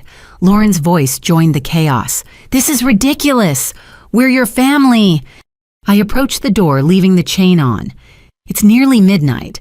You're disturbing my neighbors. Then let us in. Mom hissed through the crack I opened. We need to settle this tonight. What's to settle? You chose Lauren's party. Grandma chose mine. Everyone made their choices. Your grandmother is not in her right mind. Dad insisted, trying to peer past me. She needs to come home where we can take care of her. Balderdash, Grandma called out cheerfully. I haven't been this clear-headed in years. Mom, please, Dad's voice cracked. Just talk to us. Grandma sighed, setting down her book. Let them in, Andrea, but keep your phone ready to call Detective Morrison. I reluctantly unchained the door. My family spilled into my apartment like water breaking through a dam. Mom's party dress was disheveled. Dad's tie hung loose, and Lauren had changed into yoga pants and a stained sweatshirt probably grabbed from her car. They stopped short, seeing Grandma comfortable on my couch, cup of tea in hand, looking remarkably unperturbed. Mother. Dad started, his voice attempting authority. This has gone on long enough. Get your things. We're going home. I am home, Grandma replied calmly. Wherever Andrea is feels more like home than that house where you plot against me. Plot against you? Mom's voice pitched high. We're trying to help you. By putting me in a nursing home, selling my property. Taking power of attorney, Grandma's voice remained level, which somehow made it more devastating. Strange definition of help. You're twisting everything, Lauren said. We found a lovely retirement community. You'd have friends, activities, medical care. I have friends. I have activities. My doctor says I'm healthier than most 60-year-olds. What I don't have is family I can trust. Dad flinched. That's not fair, Mom. We've taken care of you. Andrea's taken care of me. You've taken advantage of me. There's a difference. This is her doing, Lauren pointed at me. She's poisoned you against us. Probably wants your money for herself. Grandma laughed, actually laughed. Child, Andrea's been spending her money on your parents while you live rent-free in my house. If anyone's after my money, it's not her. We pay for maintenance and utilities, Lauren protested. Oh, please, $600 a month for a brownstone worth $15,000 in rent? You're practically stealing from me already. Mom stepped forward. Dorothy, you're clearly overwhelmed, making rash decisions. Why don't you come stay with us for a few days? We can sort this all out calmly. So, you can have me declared incompetent? I think not. I've seen the emails, Janet. The ones where you discuss having Marcus evaluate my mental state. The color drained from Mom's face. How did you... I'm old, not stupid. And I know how to check browsing history when you use my computer. Those were private conversations, Dad said stiffly. About me. Planning my future without my input. Tell me, when exactly were you going to inform me about this nursing home plan, before or after you had me committed? It's not like that, Lauren insisted. We were exploring options for when you need more care. I'll decide when I need more care. Not you, not your husband, and certainly not while I'm still capable of doing the New York Times crossword in pen. I stayed quiet, watching my family scramble for justifications. Each excuse sounded weaker than the last. What about Lauren's children? Mom tried. Don't they deserve stability, a proper home? They have a home that I've generously provided at far below market rate, but apparently that's not enough. You want it all. That's not we don't, Lauren stammered. Then why the power of attorney papers hidden in Marcus's briefcase, the ones naming you as executor of my estate? Lauren's mouth opened and closed like a fish. Those were just in case you could convince me to sign them or forge my signature. Which was it? How dare you? Lauren's facade finally cracked completely. We would never forge anything. We're not criminals. No, just opportunists who see an old woman as an obstacle to wealth. You're not an obstacle, Dad said desperately. You're my mother. We love you. Funny way of showing it. When's the last time you visited without needing something? When's the last time you called just to chat? Silence. But Andrea.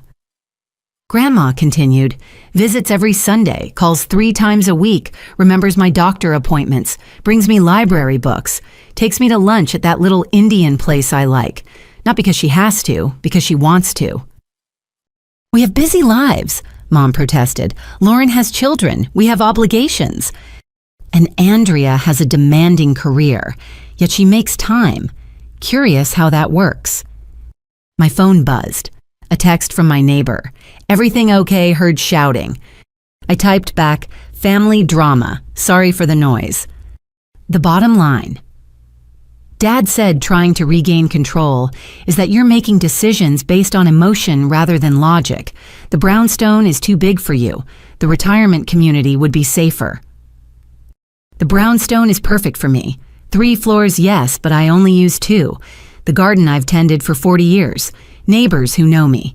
Memories of your father in every room. You want me to give that up so Lauren can renovate? That's not the only reason, Lauren said quickly. Name another, a real one. More silence. Grandma pulled out her phone, a smartphone I hadn't known she owned. Shall I read the family group text I'm not supposed to know about, the one where you discuss expediting the transition of my assets? You're in the family chat, Mom gasped. Emma added me months ago. Bless her heart, she thought I was being excluded by accident. Imagine my surprise reading your plans for my future. She scrolled through her phone. Here's a good one. Lauren saying, once we get the brownstone, we can finally afford James's prep school. Or this gem from Janet, the sooner we handle the mom situation, the better. The mom situation. Dad turned on my mother. That's what you call her. It was taken out of context, Mom said weakly. What context makes that acceptable? I finally spoke up. What context makes plotting against an elderly family member okay? Stay out of this, Andrea, Lauren snapped. This is between us and Grandma. No. See, that's where you're wrong. Grandma's staying with me. That makes it my business, and I'm not going to stand by while you bully her. Bully. Dad's voice rose. We're her family. Then act like it. I snapped back. Stop treating her like a problem to be solved and start treating her like a person worth respecting. You have no idea what we've dealt with, Mom said. The worry, the responsibility. What worry she's healthier than most people our age? What responsibility Lauren lives in her house practically free while I handle her appointments and visits? You don't have children, Lauren said, as if that explained everything. You don't understand the pressure. Private school, college funds, extracurriculars. Then live within your means. Don't expect Grandma to bankrupt herself funding your lifestyle. Easy for you to say, Lauren sneered. You with your precious career and no responsibilities. No responsibilities. I've been supplementing Mom and Dad's income for 3 years, while you live rent-free. Who's the responsible one here? The truth bomb exploded in the room. Mom and Dad exchanged guilty looks while Lauren stared at me in shock. That's different, Mom stammered. We were going to pay you back. When with what Grandma's money after you put her away? Andrea, Dad barked. Enough. No, it's not enough. It's never enough. I work myself to death trying to earn your approval, your love, your basic acknowledgement, and it's never enough because I'm not Lauren. I don't have babies or a surgeon husband or a house in Westchester. I just have my integrity, and apparently that's worthless to you. You're being dramatic, Mom said, but her voice lacked conviction. Am I name one time, just one, where you celebrated my achievements without comparing them to Lauren's? One time where you showed up for me without complaint or excuse? The silence stretched like taffy. Grandma stood surprisingly steady. I think we're done here.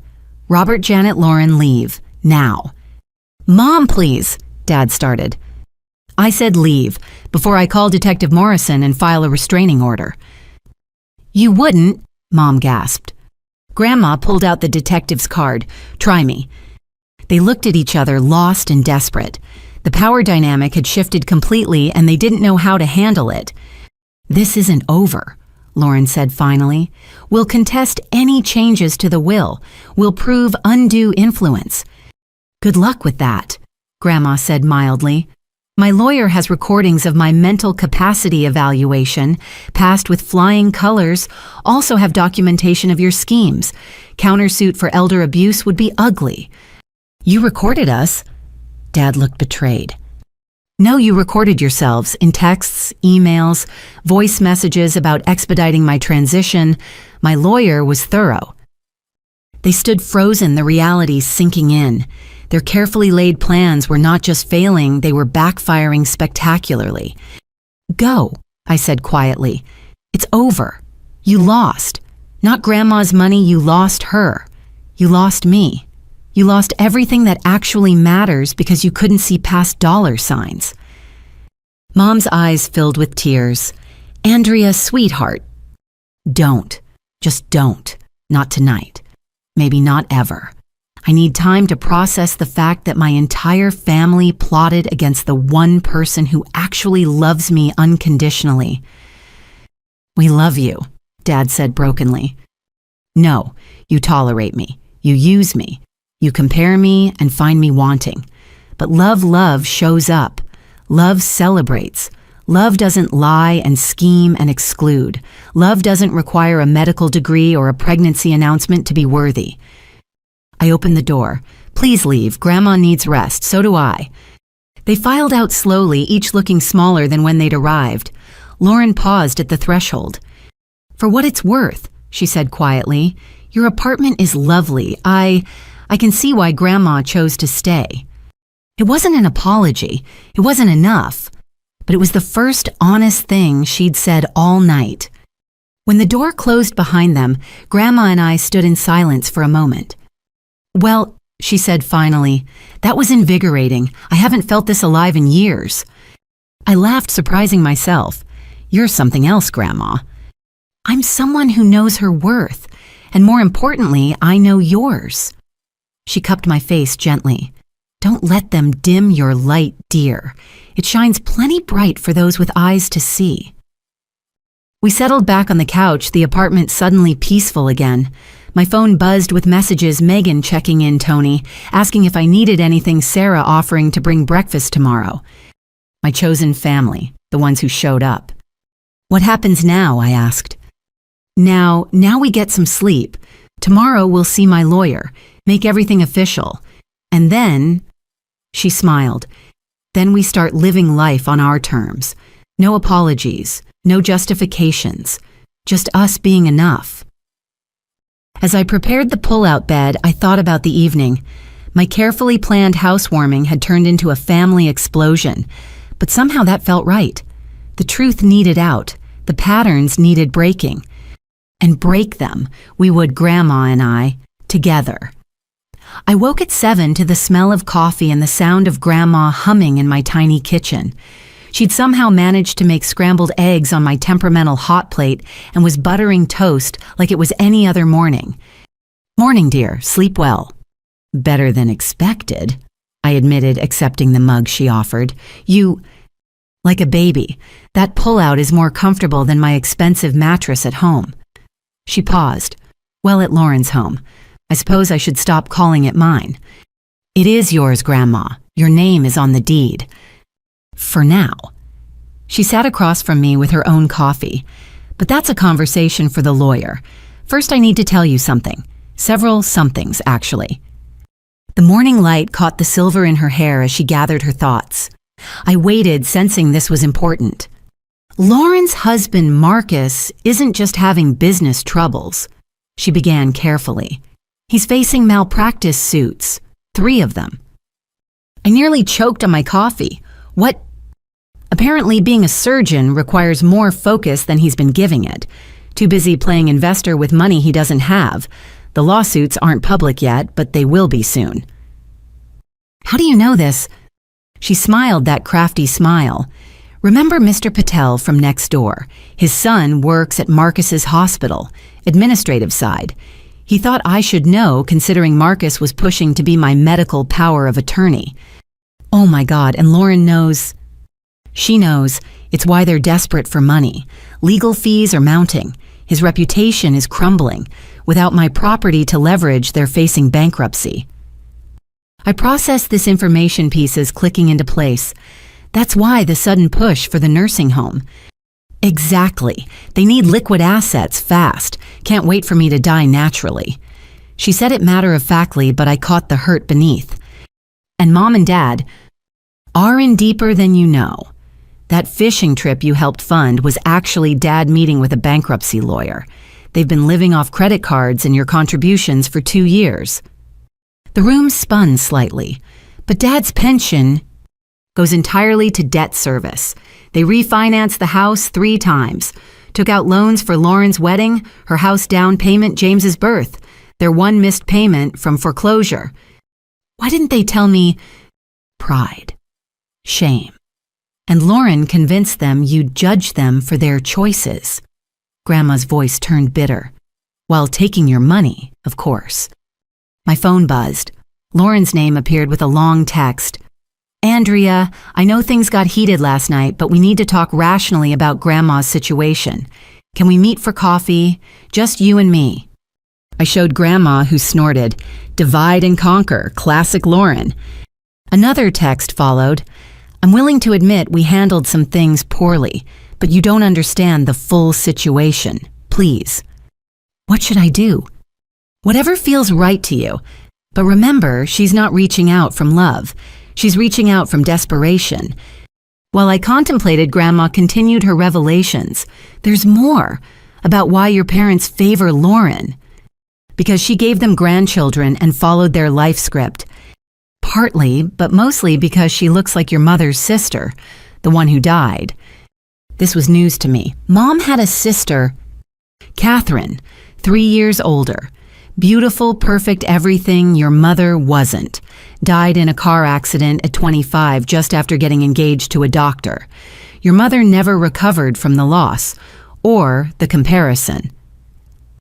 And Lauren looks like her spitting image. Your parents even called her Cat sometimes when she was little, until I put a stop to it. Grandma pulled out her phone showing me an old photo. The resemblance was uncanny. So Mom's been trying to resurrect her dead sister through Lauren. And you, my dear, look like your father's mother, who your mother despised. She pulled up another photo. I could see myself in the woman's features. This is seriously messed up.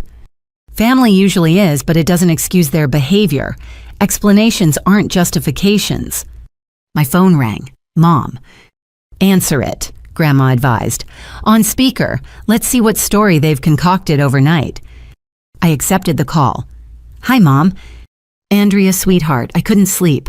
We need to talk about last night. Okay, talk. Not like this, in person.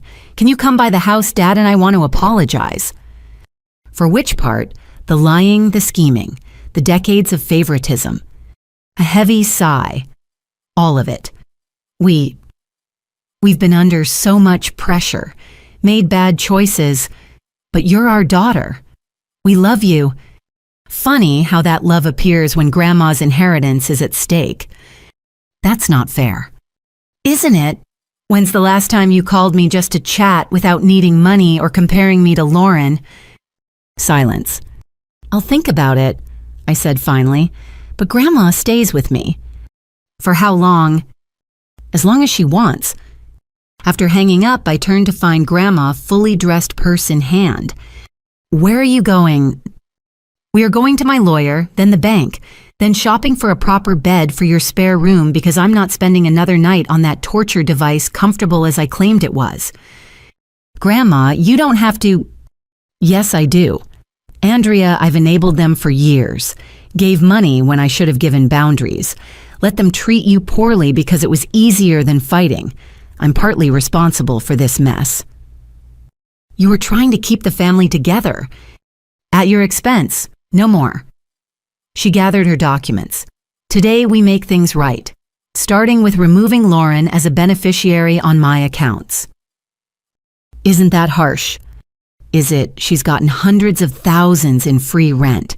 That's her inheritance paid in advance. The rest goes to someone who values more than my bank balance. We were preparing to leave when another text arrived, this time from Marcus. Andrea, I hope cooler heads can prevail. Your grandmother's assets require professional management.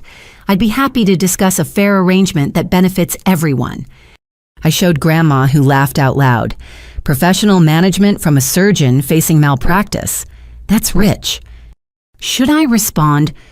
Absolutely. Tell him your grandmother's assets are professionally managed by actual financial professionals, not opportunistic in-laws. I typed back, her lawyer and financial advisor have things well in hand. Thanks for your concern. His response was immediate. This doesn't have to be adversarial. We're family. Now we're family, I muttered. As we headed out, Mrs. Chen from down the hall emerged with her morning paper. Everything okay, dear? Heard quite the commotion last night. Sorry about that, Mrs. Chen, family drama. She studied Grandma with interest. This the grandmother who put them in their place. Good for you. About time someone stood up to those people. You know, my family... Seen them visit, always looking around like the place smells. That older one, always on her phone, never says hello. But you, Andrea, you help me with my groceries. That matters. Grandma beamed. You've got good neighbors. Sign of character. Oh. Mrs. Chen disappeared into her apartment, returning with a tin. Congrats on your housewarming. Made too many cookies. Please take. As we rode the elevator down, Grandma chuckled. Your real family shows up in unexpected ways. The lawyer's office was a revelation. Mr. Harrison had been preparing for this day, documenting everything with meticulous care. Mrs. Dorothy, I've reviewed all the documentation. The attempted financial exploitation is clear. We have grounds for protective orders if needed. Let's hope it doesn't come to that, Grandma said, but keep them ready. He walked us through the changes. Trust funds were established. Power of attorney was formally transferred. Lauren's access to all accounts was revoked. There will likely be pushback, he warned. Let them push, Grandma said firmly. I've got 8 years left according to my doctor. I plan to spend them appreciated, not exploited. Next came the bank, where Grandma added me to her primary accounts for convenience. The banker, who'd known her for years, seemed relieved. I'm glad you're taking precautions, Mrs. Dorothy. We've seen too many cases of elder financial abuse. Not this elder, Grandma assured him. Our shopping expedition turned into an adventure. Grandma insisted on buying not just a bed, but a whole bedroom set for my spare room. If I'm visiting regularly, I need proper furniture, she declared, testing mattresses like a professional. Grandma, this is too much. Nonsense. Consider it retroactive birthday presents for all the years I gave you checks while Lauren got jewelry. You gave Lauren jewelry? Your mother's idea. Said you wouldn't appreciate nice things. She paused. Another lie, clearly. You've made that apartment beautiful on a shoestring budget. My phone had been buzzing all morning. Family group texts I was apparently now included in filled with recriminations and demands for family meetings. I ignored them all. But one message stood out. From Emma. Heard about everything. Team Andrea all the way. Also, did you know Lauren's been telling people you have a drinking problem, might want to address that? I showed Grandma, who shook her head. The lies get deeper. We need to document everything. Already on it, I said, screenshotting conversations. Mr. Harrison suggested keeping records. Smart man. Speaking of which, we should discuss your promotion. What promotion? The one you'll get when you're not exhausted from supporting everyone else. I've seen your work, Andrea. You're brilliant. Time to shine without dimming yourself for others' comfort. We had lunch at the little Indian place Grandma loved, where the owner greeted her by name and fussed over her order. Normal, everyday kindness that meant more than grand gestures. I've been thinking, Grandma said over chicken tikka, about your parents. They're weak, not evil, but weakness can cause just as much damage. Are you defending them? Understanding them. There's a difference. Your mother never recovered from Catherine's death. Your father never stood up to her grief. They created a dynamic where you could never win because you weren't the ghost they were chasing. And Lauren knew this. Lauren exploited it. Consciously or not, she played the part they needed. The resurrection of Catherine, complete with the doctor husband and perfect life. Until it all fell apart. Reality has a way of intruding on fantasies. Marcus's failures, the financial pressure, the desperate schemes, all symptoms of lives built on illusions. My phone rang. Tony from work. Hey, I answered. Everything okay? That's my question. Saw some concerning social media posts. Your sister's claiming you kidnapped your grandmother. Of course she is. I put him on speaker. Tony, meet my very unkidnapped grandmother. Hello, young man, Grandma called out. I'm being held hostage by Chicken Tikka and excellent company. Tony laughed. Glad to hear it. Andrea, heads up, this is getting messy online. Want me to help with damage control. What kind of damage? Lauren's posting about elderly manipulation, inheritance theft, family betrayal. Getting some traction. Grandma grabbed my phone. Tony, dear, this is Dorothy. Screenshot everything. We'll need it for the defamation suit. Defamation suit? I asked. Oh yes, if she wants to play public victim, she'll learn that lies have consequences. After lunch, we stopped by the brownstone so Grandma could pack properly. The house felt different, no longer a family home, but a stage set for Lauren's perfect life performance. Lauren's car was in the driveway. She emerged as we pulled up, dressed in her best concerned daughter costume. Grandma, thank God you're okay. I was so worried. Were you worried about the locks being changed? Grandma strode past her. What the locks? Why would you? Lauren followed us inside. Andrea, what have you done? Nothing. Grandma's making her own choices. She's clearly being influenced. This isn't like her. Grandma turned from the stairs. You're right. The old me would have let you continue bleeding me dry while treating Andrea like furniture. The new me has a spine. Get used to it. We went upstairs, leaving Lauren sputtering in the foyer.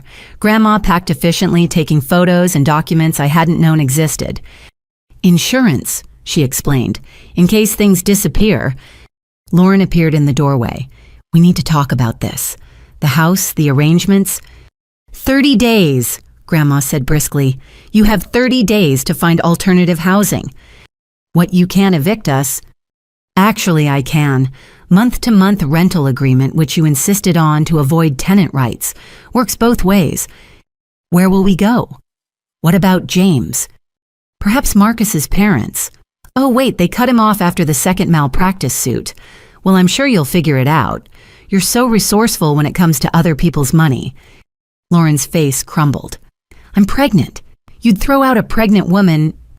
I'm giving a pregnant woman 30 days to find appropriate housing.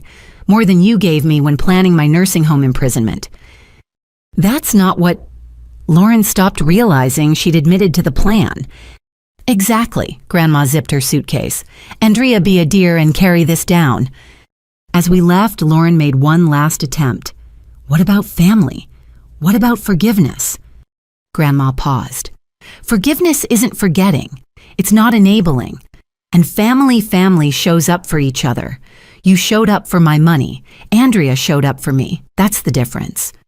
We drove away in silence, Lauren standing in the doorway of the house that would soon no longer be hers. I felt a pang of sympathy until I remembered the lies, the schemes, the casual cruelty. You okay? Grandma asked.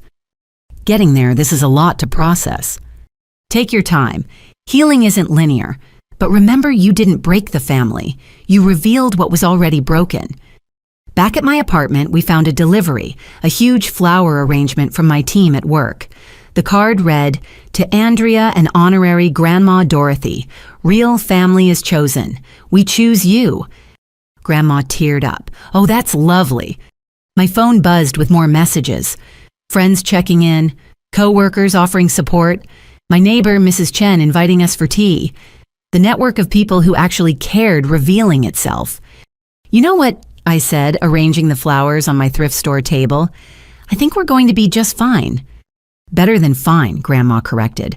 We're going to thrive, both of us, finally. As evening fell, we ordered Chinese food and watched old movies comfortable in shared silence. My tiny apartment felt fuller with her there, not just with furniture or belongings, but with the presence of someone who saw me clearly and loved what they saw. My phone continued buzzing with family drama, but for the first time, I didn't feel compelled to answer. The truth was out. The patterns were broken. And tomorrow we'd start building something better. Monday morning arrived with a barrage of texts, emails, and voicemails. I'd turned my phone to silent, but the screen lit up constantly with family attempting damage control. Grandma and I enjoyed a quiet breakfast, ignoring the digital storm. Ready for round 2 with the lawyer, she asked, surprisingly chipper, for someone upending decades of family dynamics. As ready as I'll ever be. You sure about the eviction? 30 days is generous, more than they gave me when planning my institutionalization. She sipped her coffee thoughtfully, though I suspect they'll try to negotiate. As if on cue, my phone rang. Dad. Let me handle this, Grandma said, answering on speaker. Robert? Mom, this has gone far enough. Evicting Lauren. She's pregnant, and I'm elderly. Didn't stop you from planning to evict me from life as I know it. That's different. You're right, it's worse. I'm giving her 30 days notice. You were giving me none. Can we at least discuss this rationally as a family? Grandma's laugh was sharp. Now we're family. Where was this family feeling when you excluded Andrea from gatherings? When you plotted behind my back, family is earned Robert. You've been withdrawing from that account without deposits for years. It's overdrawn. Mom, please. At least let us present our side. Present away. You have 2 minutes. Dad cleared his throat. Lauren and Marcus are in crisis. The malpractice suits, yes, we know you know, are devastating them. They could lose everything. As parents, Janet and I have been trying to help, but we're stretched thin. The family home was their stability. My home, Grandma corrected, which I allowed them to use out of generosity, a generosity that was repaid with schemes and betrayal. We never meant... 2 minutes are up, she hung up.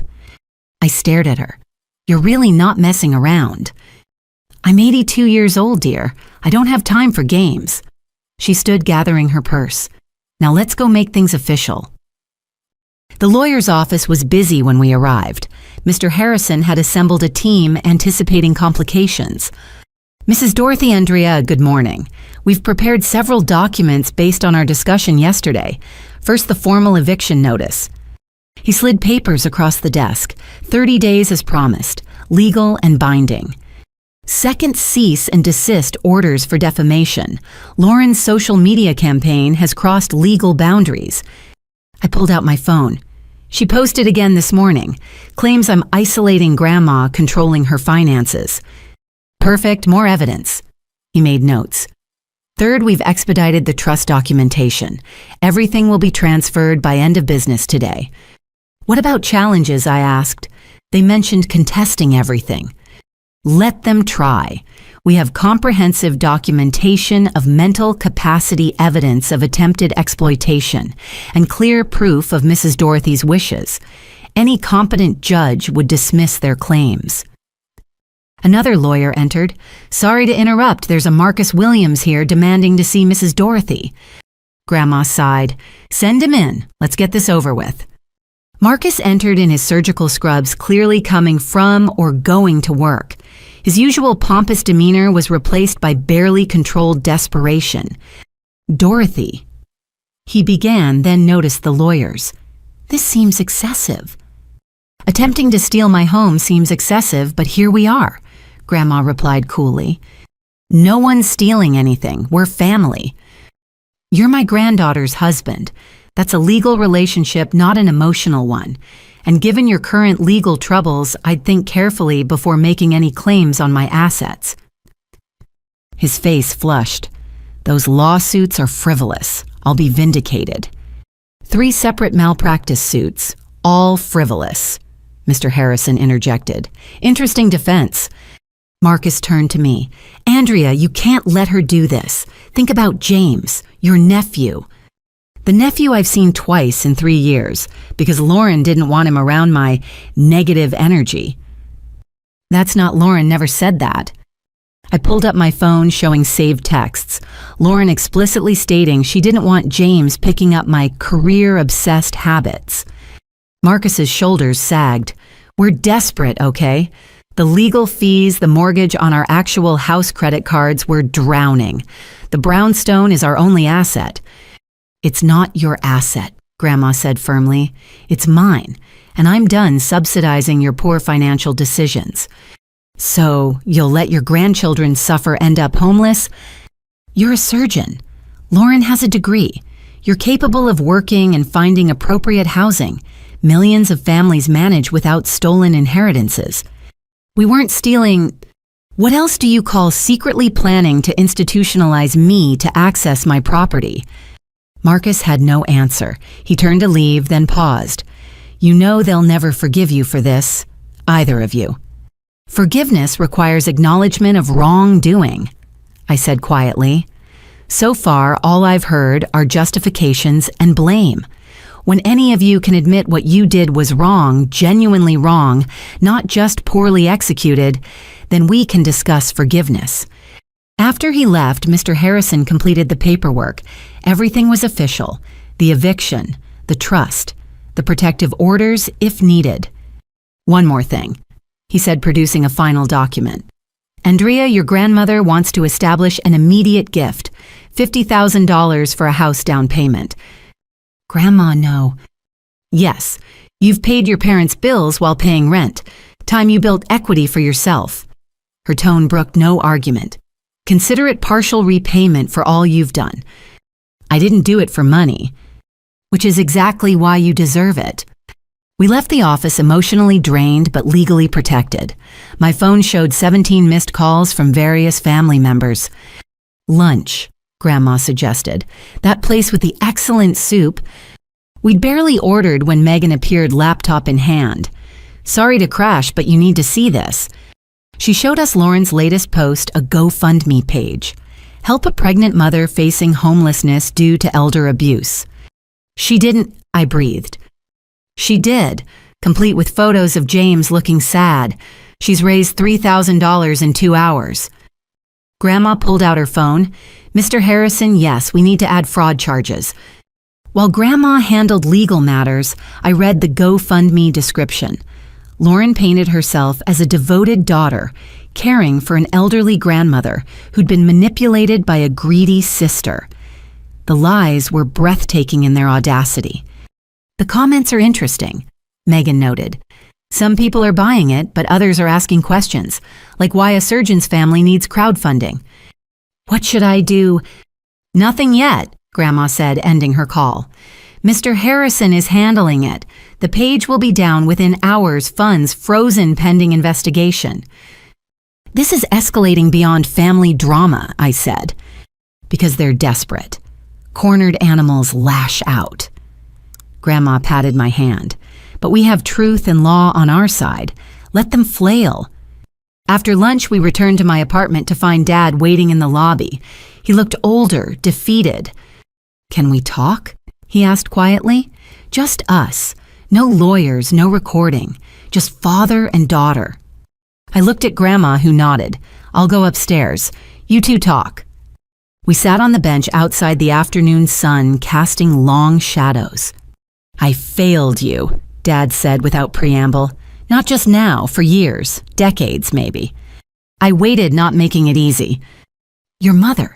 After Catherine died, she was never the same. When Lauren was born looking so much like her, it was like getting her sister back. I let it happen. Let her pour all that grief into favoring Lauren. And I was what collateral damage. You were yourself. Strong, independent, different. Everything Catherine wasn't. Your mother didn't know how to love that. But you did. He was quiet for a long moment. I loved you, but I was a coward. Keeping peace was easier than standing up for you. I told myself it would balance out eventually.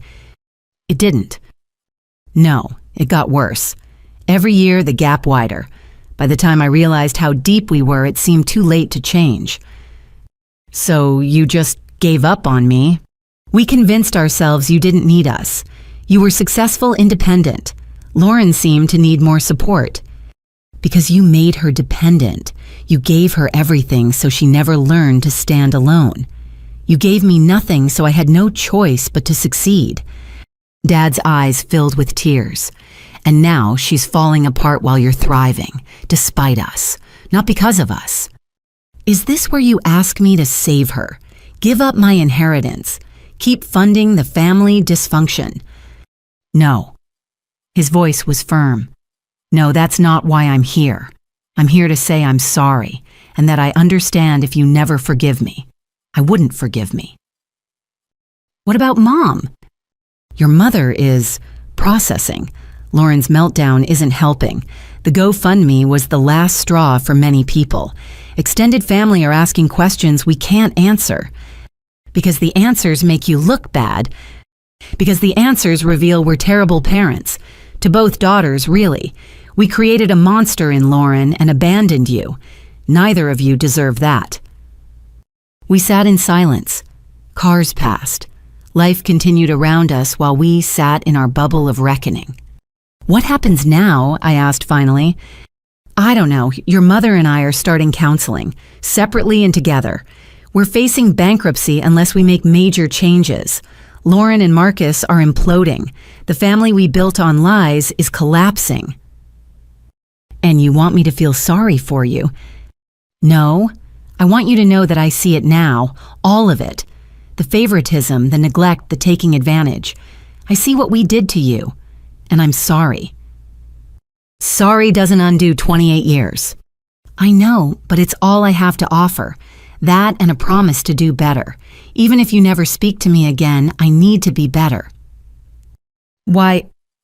Because I have to live with myself, and right now, that's very hard to do. He stood to leave, then turned back. Your grandmother is lucky to have you. You're the daughter I should have been proud of all along. I'm proud now, even if it's too late to matter. I watched him walk away, shoulders bent under the weight of his choices. Part of me wanted to call him back to offer comfort, but I didn't. Some bridges once burned can't be rebuilt with apologies. Upstairs, Grandma was on the phone with someone laughing. She waved me in. Yes, she just walked in. Andrea, dear, it's my friend Margaret from the senior center. She wants to know if you'll teach a social media class. Help us old folks navigate the digital age. Really? After seeing how you handled your sister's online attacks, several of us want to learn. Paid position, of course. I found myself smiling. I'd love to. Wonderful, see Margaret, I told you she'd say yes. Thursday at 2, perfect. After she hung up, I told her about Dad's visit. She listened without judgment. He may actually mean it, she said finally. Rock bottom has a way of clarifying things. Does it matter the damage is done? Damage can sometimes be repaired. Not erased, but repaired. Whether that's worth doing is your choice. What would you do? I'm not you, dear, but I'd probably wait and see. Words are easy. Change behavior takes time. My phone buzzed. The GoFundMe was down, replaced with a notice about terms of service violations.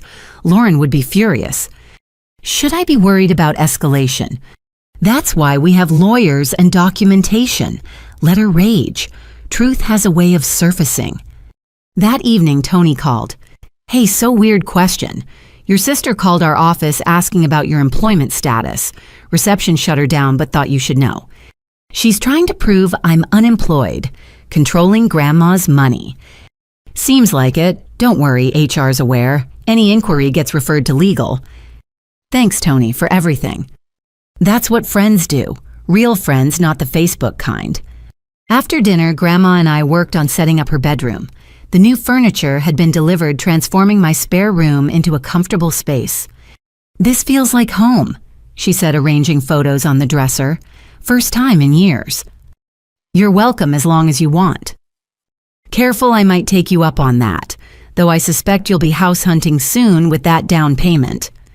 Grandma, no arguments. You deserve a real home, one where family is welcome because they've earned it, not because they're entitled to it.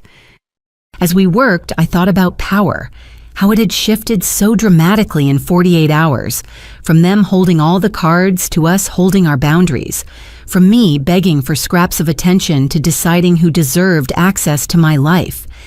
You know what the best part is? Grandma asked, holding up a photo of us from last Christmas, one of the few where I looked genuinely happy. We get to decide what happens next. No more reactive living. We're in charge now. It feels strange, but good strange. Get used to it, dear. This is what healthy boundaries feel like. Foreign at first, but eventually natural as breathing. My phone lit up with another family text, this time from Emma. Proud of you, cuz. About time someone stood up to the dysfunction. Team Andrea forever. One ally among the chaos. Maybe there would be others, family members who'd been silent too long. Or maybe not. Either way, I had what I needed. A grandmother who chose me. Friends who supported me. A life I'd built despite the obstacles. Come on, Grandma said, linking her arm through mine. Let's make some tea and plan our week. I'm thinking museum visits, that new restaurant downtown, maybe a spa day. Time we started living instead of just surviving. As we headed to the kitchen, I felt the shift complete. The power was ours now. Not power over others, but power over our own lives. The ability to choose who we let in and who we kept out. To build relationships on truth rather than obligation.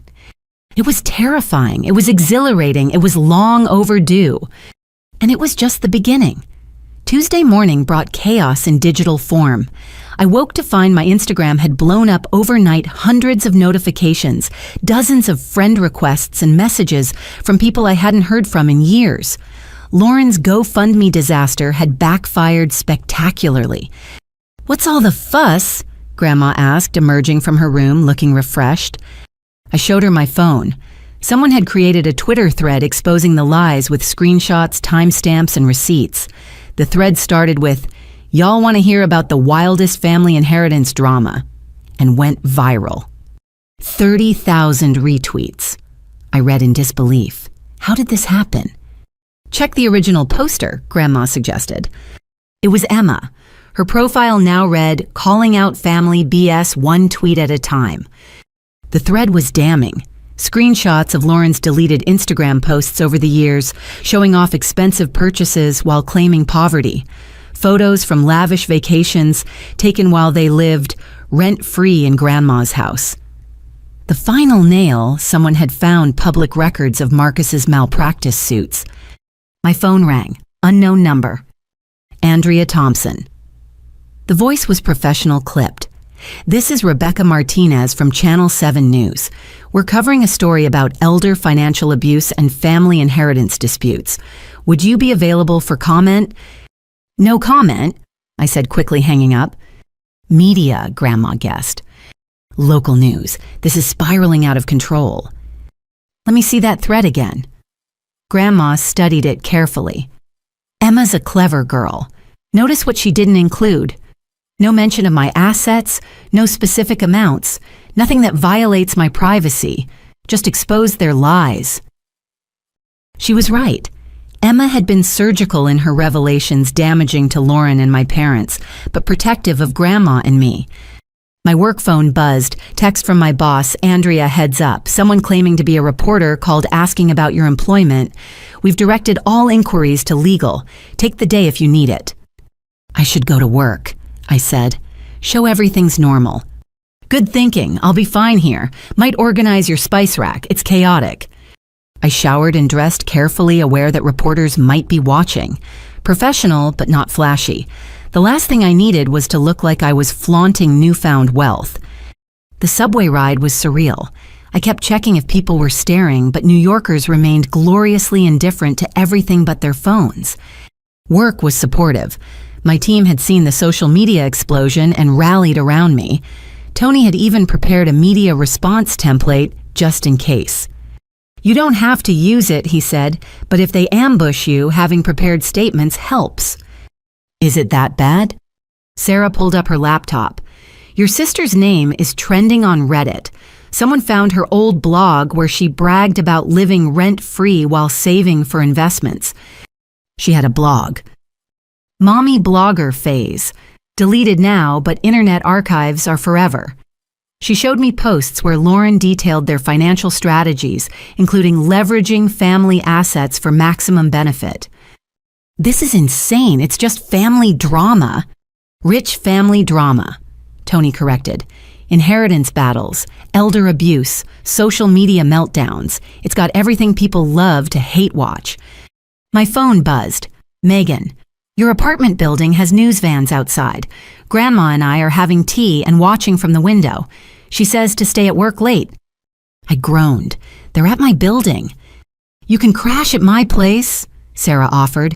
I've got a couch and excellent takeout nearby. Thanks, but I won't be driven from my own home. Grandma's there alone. Your grandma seems like she can handle herself, Tony observed. He had a point, I called her. Oh, we're fine, dear, she said cheerfully. Mrs. Chen brought cookies. We're having a lovely time watching reporters get frustrated by the security door. Don't talk to them, Grandma. Wouldn't dream of it, though one did offer me $5,000 for an exclusive. I told him my story wasn't for sale at any price. I tried to focus on work, but concentration was impossible. Every notification made me jumpy. By lunch, the story had evolved. Someone leaked that the GoFundMe funds had been frozen pending fraud investigation. Legal Twitter was having a field day analyzing the potential charges. Then came the text that changed everything. From Lauren, you win. We'll leave quietly if you call off the lawyers and delete everything. Please, I'm begging you. I stared at the message.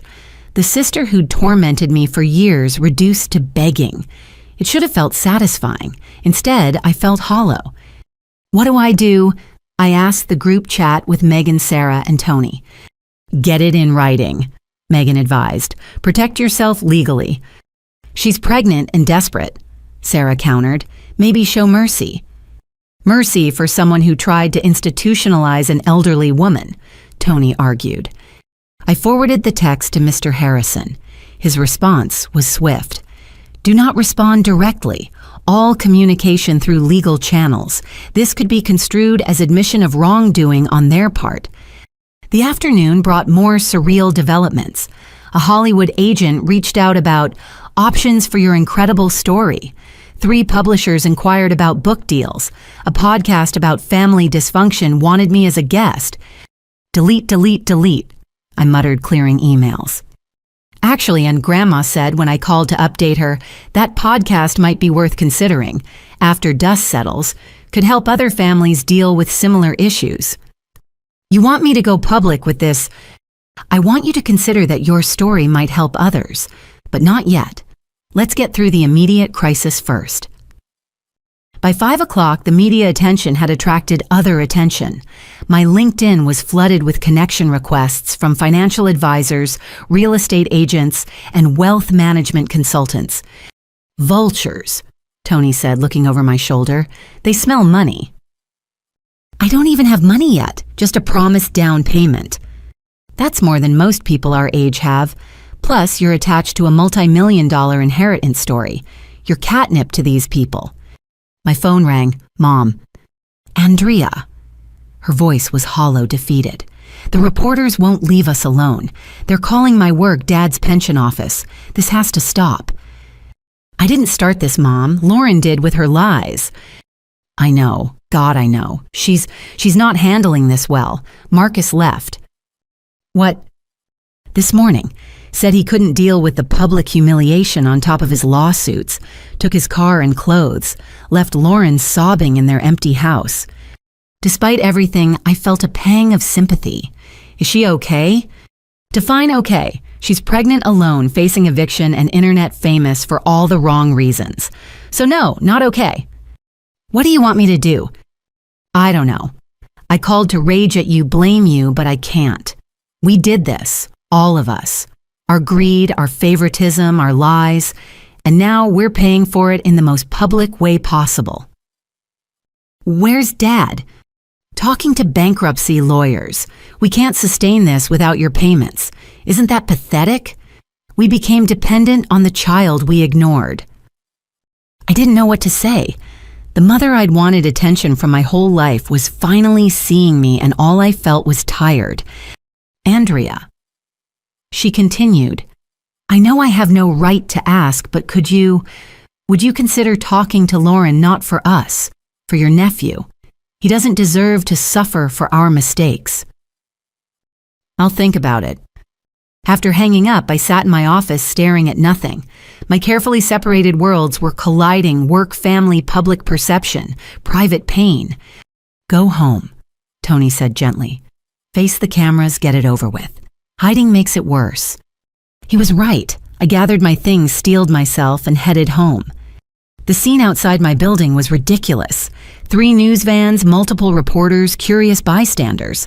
I put on sunglasses and walked steadily toward the door. Andrea Thompson.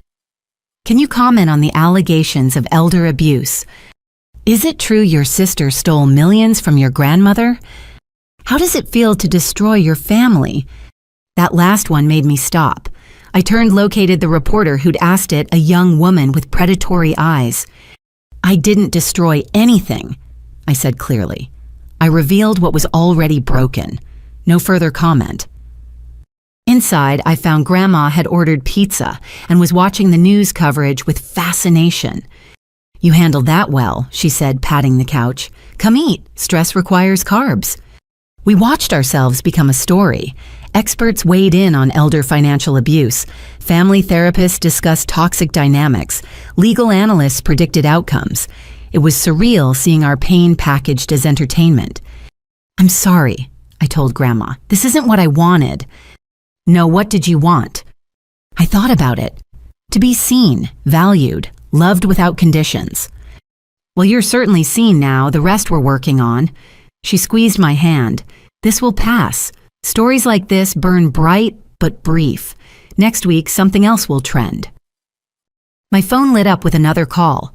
Lauren. Answer it, Grandma encouraged. On speaker. Let's hear what she has to say. Lauren's voice was raw, broken. Andrea, please don't hang up.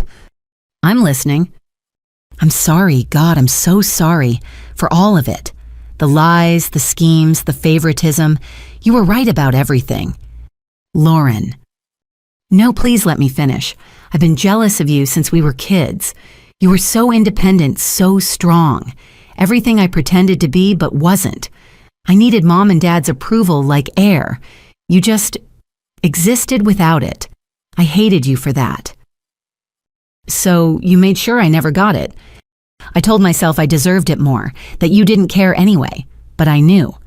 Deep down, I knew how much it hurt you. And I didn't care because I was so afraid of losing my position. Your position as favorite, as anything. Without their favoritism, who was I not smart like you, not successful like you, just a pretty face who married well and reproduced on schedule. Lauren. Marcus is gone. Did Mom tell you the prenup I signed means I get nothing? The house is in his name, the cars too. I have literally nothing but debt and a baby coming. And whose fault is that? Mine. All mine.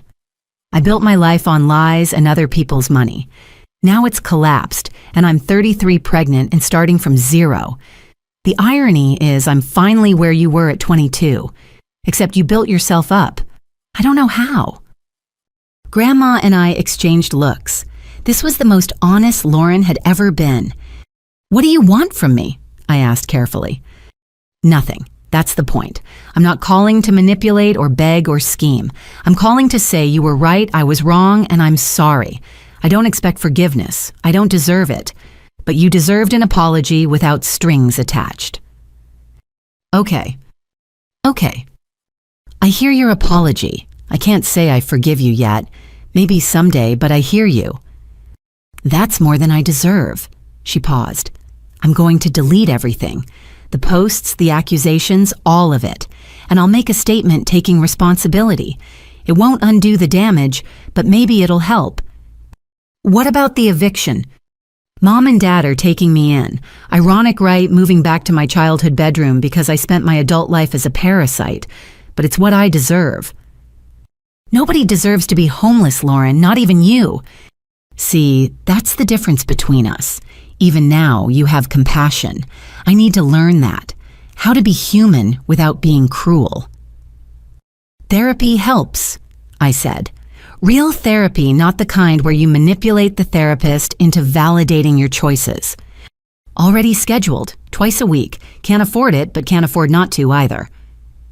We talked for a few more minutes. No promises, no reconciliation, just two sisters acknowledging truth for the first time in decades. When she hung up, I felt lighter somehow. That was unexpected, Grandma observed. Rock bottom changes people. Maybe temporarily, maybe permanently. We'll see. What about your parents? One crisis at a time, Grandma, one crisis at a time. The evening news led with our story. Family inheritance battle goes viral. A cautionary tale. They'd found experts to discuss everything from personality disorders to financial planning. Our personal pain professionalized for consumption. Tomorrow this will be chip paper, Grandma said philosophically. Old news, but what we built from it, that's what lasts. What did we build? Boundaries, truth, a chance for real relationships instead of transactional ones. That's worth any temporary embarrassment. My phone buzzed with one final message of the day. From Emma, dinner, Sunday, my treat. Want to hear the whole story from your perspective.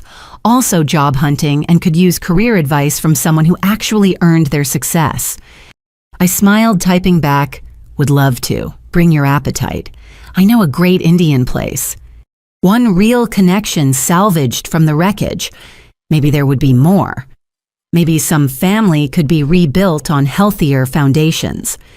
Progress, Grandma said, reading over my shoulder. Slow but real. As we prepared for bed in my tiny apartment that had become command central for family reformation, I thought about viral fame, how it stripped away pretense, forced truth into light, made private pain public property. But maybe that was necessary. Maybe some families needed their dysfunction exposed to stop the cycles. Maybe shame could catalyze change where love had failed. You did good today, Grandma said, hugging me goodnight. Stood your ground without becoming them. That's strength. I learned from the best, I replied, meaning it. Tomorrow would bring new challenges, lawyers, media, family dynamics in flux. But tonight, in my small space with my grandmother who chose me, I was exactly where I needed to be. The storm might rage outside, but inside, we'd found peace. And that more than any inheritance or vindication was what mattered. 6 weeks later, I stood in the empty living room of my new 2-bedroom apartment in Brooklyn, keys heavy in my hand. Sunlight streamed through windows that actually opened, illuminating hardwood floors that belonged to me. Well, me and the bank, but the deed had my name on it. It's perfect, Grandma declared, testing the kitchen faucets with satisfaction. Good water pressure, eastern exposure for morning light, and that Mrs. Rodriguez next door seems delightful. She'd insisted on coming to every viewing armed with a checklist that would make a home inspector jealous. We'd looked at 17 places before finding this one, a modest apartment in a building filled with families and young professionals, far from the drama of Westchester. I still can't believe it's mine, I admitted, running my hand along the exposed brick wall. Believe it. You've earned every square foot. She pulled out her phone. Now let's document this properly. First photo in your new home. As she snapped pictures, I thought about the whirlwind 6 weeks since everything exploded. The media attention had died down as predicted, replaced by other scandals. But the changes in my life remained. My phone buzzed, a text from Tony. Moving truck is loaded, ETA 20 minutes, Megan's bringing donuts. My chosen family showing up again? They'd organized the entire move without being asked, recruiting coworkers and friends to help. Even Mrs. Chen had contributed, insisting on packing my kitchen with the expertise of someone who'd moved 30 times. Lauren texted earlier. I told Grandma as we waited. She got a job. Really? Doing what? Receptionist at a medical clinic. Entry level, but it's honest work. First job she's gotten on her own merit. Grandma nodded approvingly. Growth. Slow but genuine. The past 6 weeks had brought surprising changes in my family. Lauren, true to her word, had deleted all social media attacks and posted a lengthy apology taking full responsibility. She'd moved back with our parents, was in intensive therapy, and had started rebuilding her life from scratch.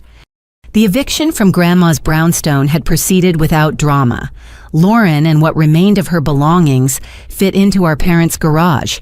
Marcus had disappeared entirely, leaving divorce papers and medical debt in his wake.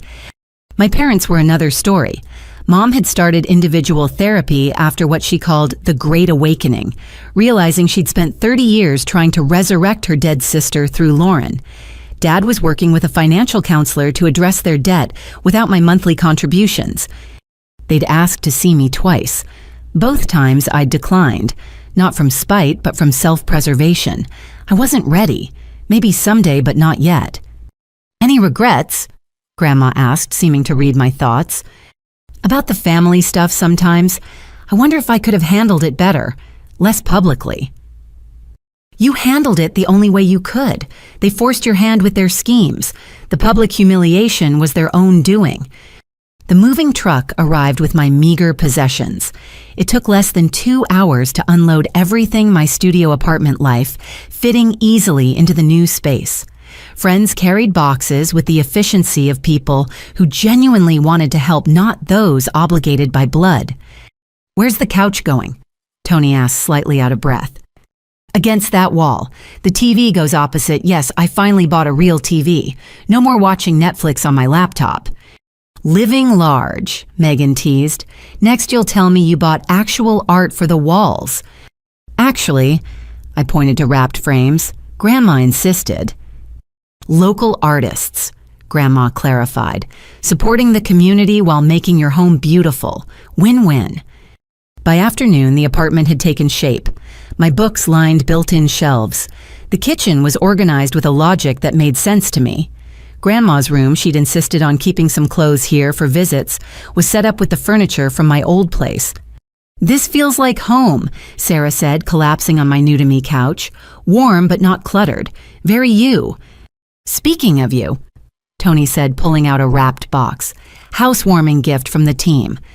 Inside was a beautiful serving dish with a note, "For hosting dinner parties where everyone's actually invited. Love your work family." I teared up. "You guys—" "No crying," Megan ordered. "We have champagne to drink and pizza to order. This is a celebration, not a therapy session." As evening fell, my new apartment filled with laughter and conversation. We christened every room, told stories, made plans. Grandma held court in the kitchen, teaching Tony her secret marinara recipe, while insisting cooking was a life skill everyone needed. "A toast," Sarah proposed, raising her glass. "To Andrea, who showed us all that family isn't about blood. It's about who shows up with boxes and donuts." "And who fights for you," Megan added. "Who sees your worth," Tony contributed. "Who chooses you again and again," Grandma finished. We clinked glasses, the sound bright and clear in my new space. This was what I'd been missing all those years, not grand gestures or perfect families, but simple presence. People who came because they wanted to, not because they had to. My phone rang, Dad's number. I let it go to voicemail. "You'll have to deal with them eventually," Grandma said gently. "I know, but not today. Today is about moving forward, not looking back." Later, after everyone had gone and Grandma had retired to her room, I stood on my small balcony overlooking the tree-lined street. Brooklyn sprawled before me, full of possibility and anonymous promise. My phone showed the voicemail from Dad. I played it on speaker, letting his words float into the night air. "Andrea, it's Dad. I wanted to say congratulations on the new place. Your mother and I are respecting your need for space, but we want you to know we're proud of you. Not for the apartment or the success, but for standing up for yourself, for demanding better from us. We failed you, and we're working on being people worthy of your time. When you're ready, if you're ever ready, we'll be here. Different. Better, hopefully. We love you. Always have, even when we showed it so poorly." I saved the message, not ready to respond, but not ready to delete it either. Progress came in small steps, not grand gestures. Inside, I found Grandma reading in bed, looking utterly at home. "Good day," she asked. "The best. Thank you, Grandma, for everything. Thank you for giving me a reason to fight, for showing me I still had power when they tried to take it all." She patted the bed. "Now tell me about that Tony. He's been very attentive." I laughed, settling beside her. "Grandma, what, I'm old, not dead, and that young man clearly adores you." We talked until late, planning furniture shopping and dinner parties and all the life that would fill these new walls. The apartment was modest compared to Lauren's former brownstone palace, but it was mine, earned, honestly filled with love, free from manipulation. My phone lit up with a group chat, "Brunch tomorrow, celebrating Andrea's first night as a homeowner." I typed back, "Yes, 11 a.m., I'll make mimosas." "I'll bring bagels," Megan offered. "Fruit salad from me," Sarah added. "I've got the eggs," Tony chimed in. Simple offerings from people who showed up. No grand gestures, no strings attached, just friendship in action. "You've built something beautiful," Grandma said, reading over my shoulder. "Not just the apartment, the life." She was right.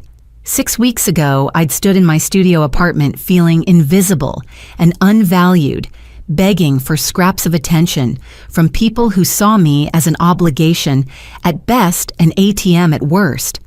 Now I lay in my own bed in my own home, surrounded by chosen family who saw my worth. The inheritance drama had been the catalyst, but this quiet contentment, this sense of belonging, this was the real prize. No amount of money could buy what I'd built through boundaries and truth-telling. "Good night, Grandma," I said, heading to my room. "Thank you for choosing me." "Thank you for being worth choosing," she replied. "Sleep well, homeowner." I fell asleep to the unfamiliar sounds of my new neighborhood, each noise a promise of the life I was building. Tomorrow would bring brunches and laughter and probably some furniture shopping with Grandma, who had strong opinions about coffee tables. But tonight I simply existed in the space between old life and new, grateful for the journey that had brought me here. My family might never fully heal. Lauren might relapse into old patterns. My parents might never truly see me. But I had this, a home of my own, people who loved me without conditions, a grandmother who fought for me when I couldn't fight for myself, and most importantly, the knowledge that I was enough exactly as I was. The apartment was quiet, peaceful mine, and for the first time in my life, I felt truly home. 3 months had passed since I'd moved into my Brooklyn apartment. Spring was giving way to summer, and with it came unexpected shifts in the family dynamics I thought I'd left behind. The coffee shop was neutral territory halfway between my new life and their old one. I arrived early, needing time to prepare for this first meeting with my parents, since everything exploded. Grandma had offered to come, but this was something I needed to do alone. They walked in looking older, smaller somehow. Mom's designer clothes had been replaced with simple practical wear. Dad's perpetual tan had faded, revealing the stress lines beneath. "Andrea," Mom said softly, "you look wonderful." "Thanks. You both look different." "Bankruptcy will do that," Dad said with a rueful smile. "Strips away more than just assets." We ordered coffee, no fancy extras we once would have chosen to impress each other. They waited for me to speak, first a reversal of our usual dynamic. "Why now?" I asked. "Why reach out after 3 months?" "Because we've spent 3 months in therapy," Mom answered. "Individual and couples, learning to see patterns we were blind to before. And we owe you more than an apology. We owe you an explanation. Not an excuse, an explanation." Dad pulled out a worn notebook. Our therapist suggested writing down memories, real ones, not the revised history we'd been telling ourselves. It's been illuminating. "I'd like to hear it," I said carefully, "but only if it's honest. I'm done with manipulation disguised as reconciliation." Mom nodded. "After Catherine died, I was 23, pregnant with Lauren, devastated. My parents kept saying how much the baby looked like her, and I leaned into it. Made Lauren my do-over Catherine. That's sick. Yes, it was. But grief makes us do terrible things. By the time you came along, the pattern was set. Lauren was Catherine reborn. You were... you. The disappointment. The reminder, Dad corrected, that life moves forward, not backward, that Catherine was gone. Your mother couldn't handle that truth, and I enabled it, protected her grief instead of protecting you. For 28 years, patterns become invisible when you live in them, Mom said. Every birthday Lauren shared with Catherine's memory, every achievement measured against what Catherine might have done. We thought we were honoring my sister. We were dishonoring our daughter. Both daughters, I pointed out. Lauren's as damaged as I am, just differently. Lauren's in intensive therapy, too, Dad offered, coming to terms with being cast as someone else's ghost. It's been brutal for her. How is she? 7 months pregnant, working full-time, learning to exist without a safety net. She's struggling but growing, like we all are. I stirred my coffee, processing. What about the financial situation? Chapter 7, bankruptcy. Lost the house last month. We're renting a small apartment now. I'm working security to supplement the pension. Your mother's back in retail. I'm sorry. Don't be. We built a house of cards on other people's money, mainly yours. It needed to fall. Mom leaned forward.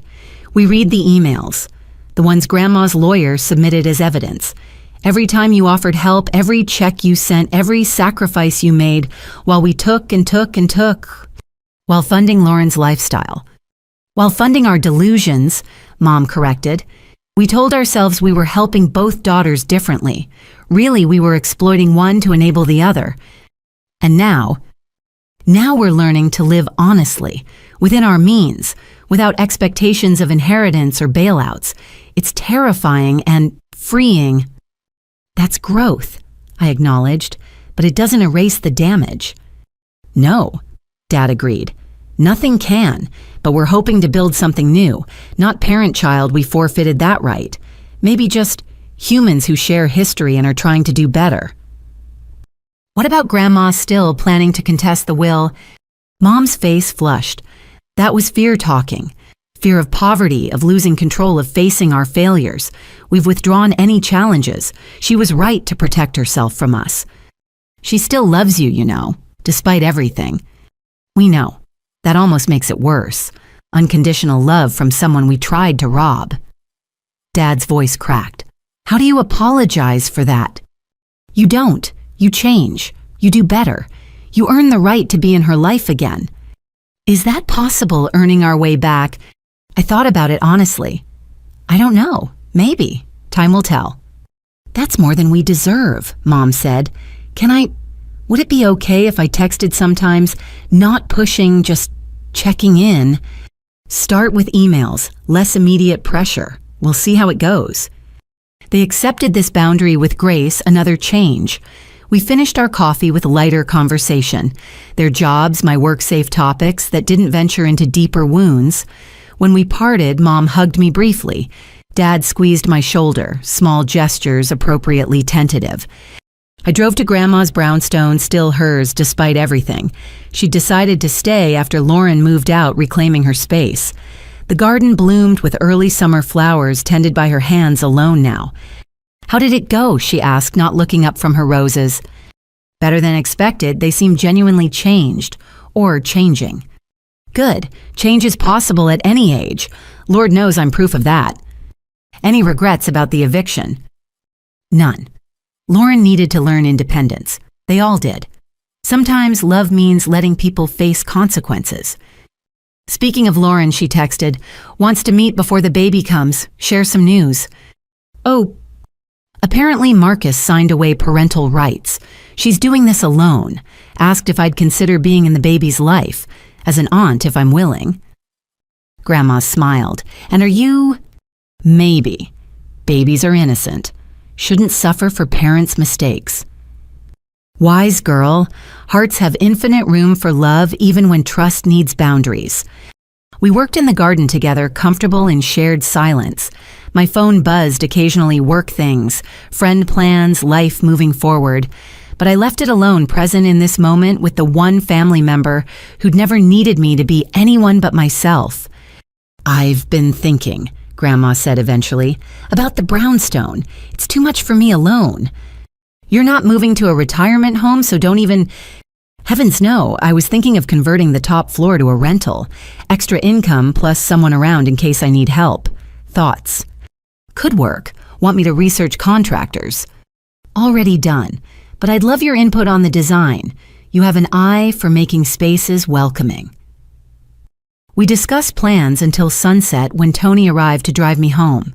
He and Grandma had developed their own friendship over the months, bonding over cooking and gentle teasing about my workaholic tendencies.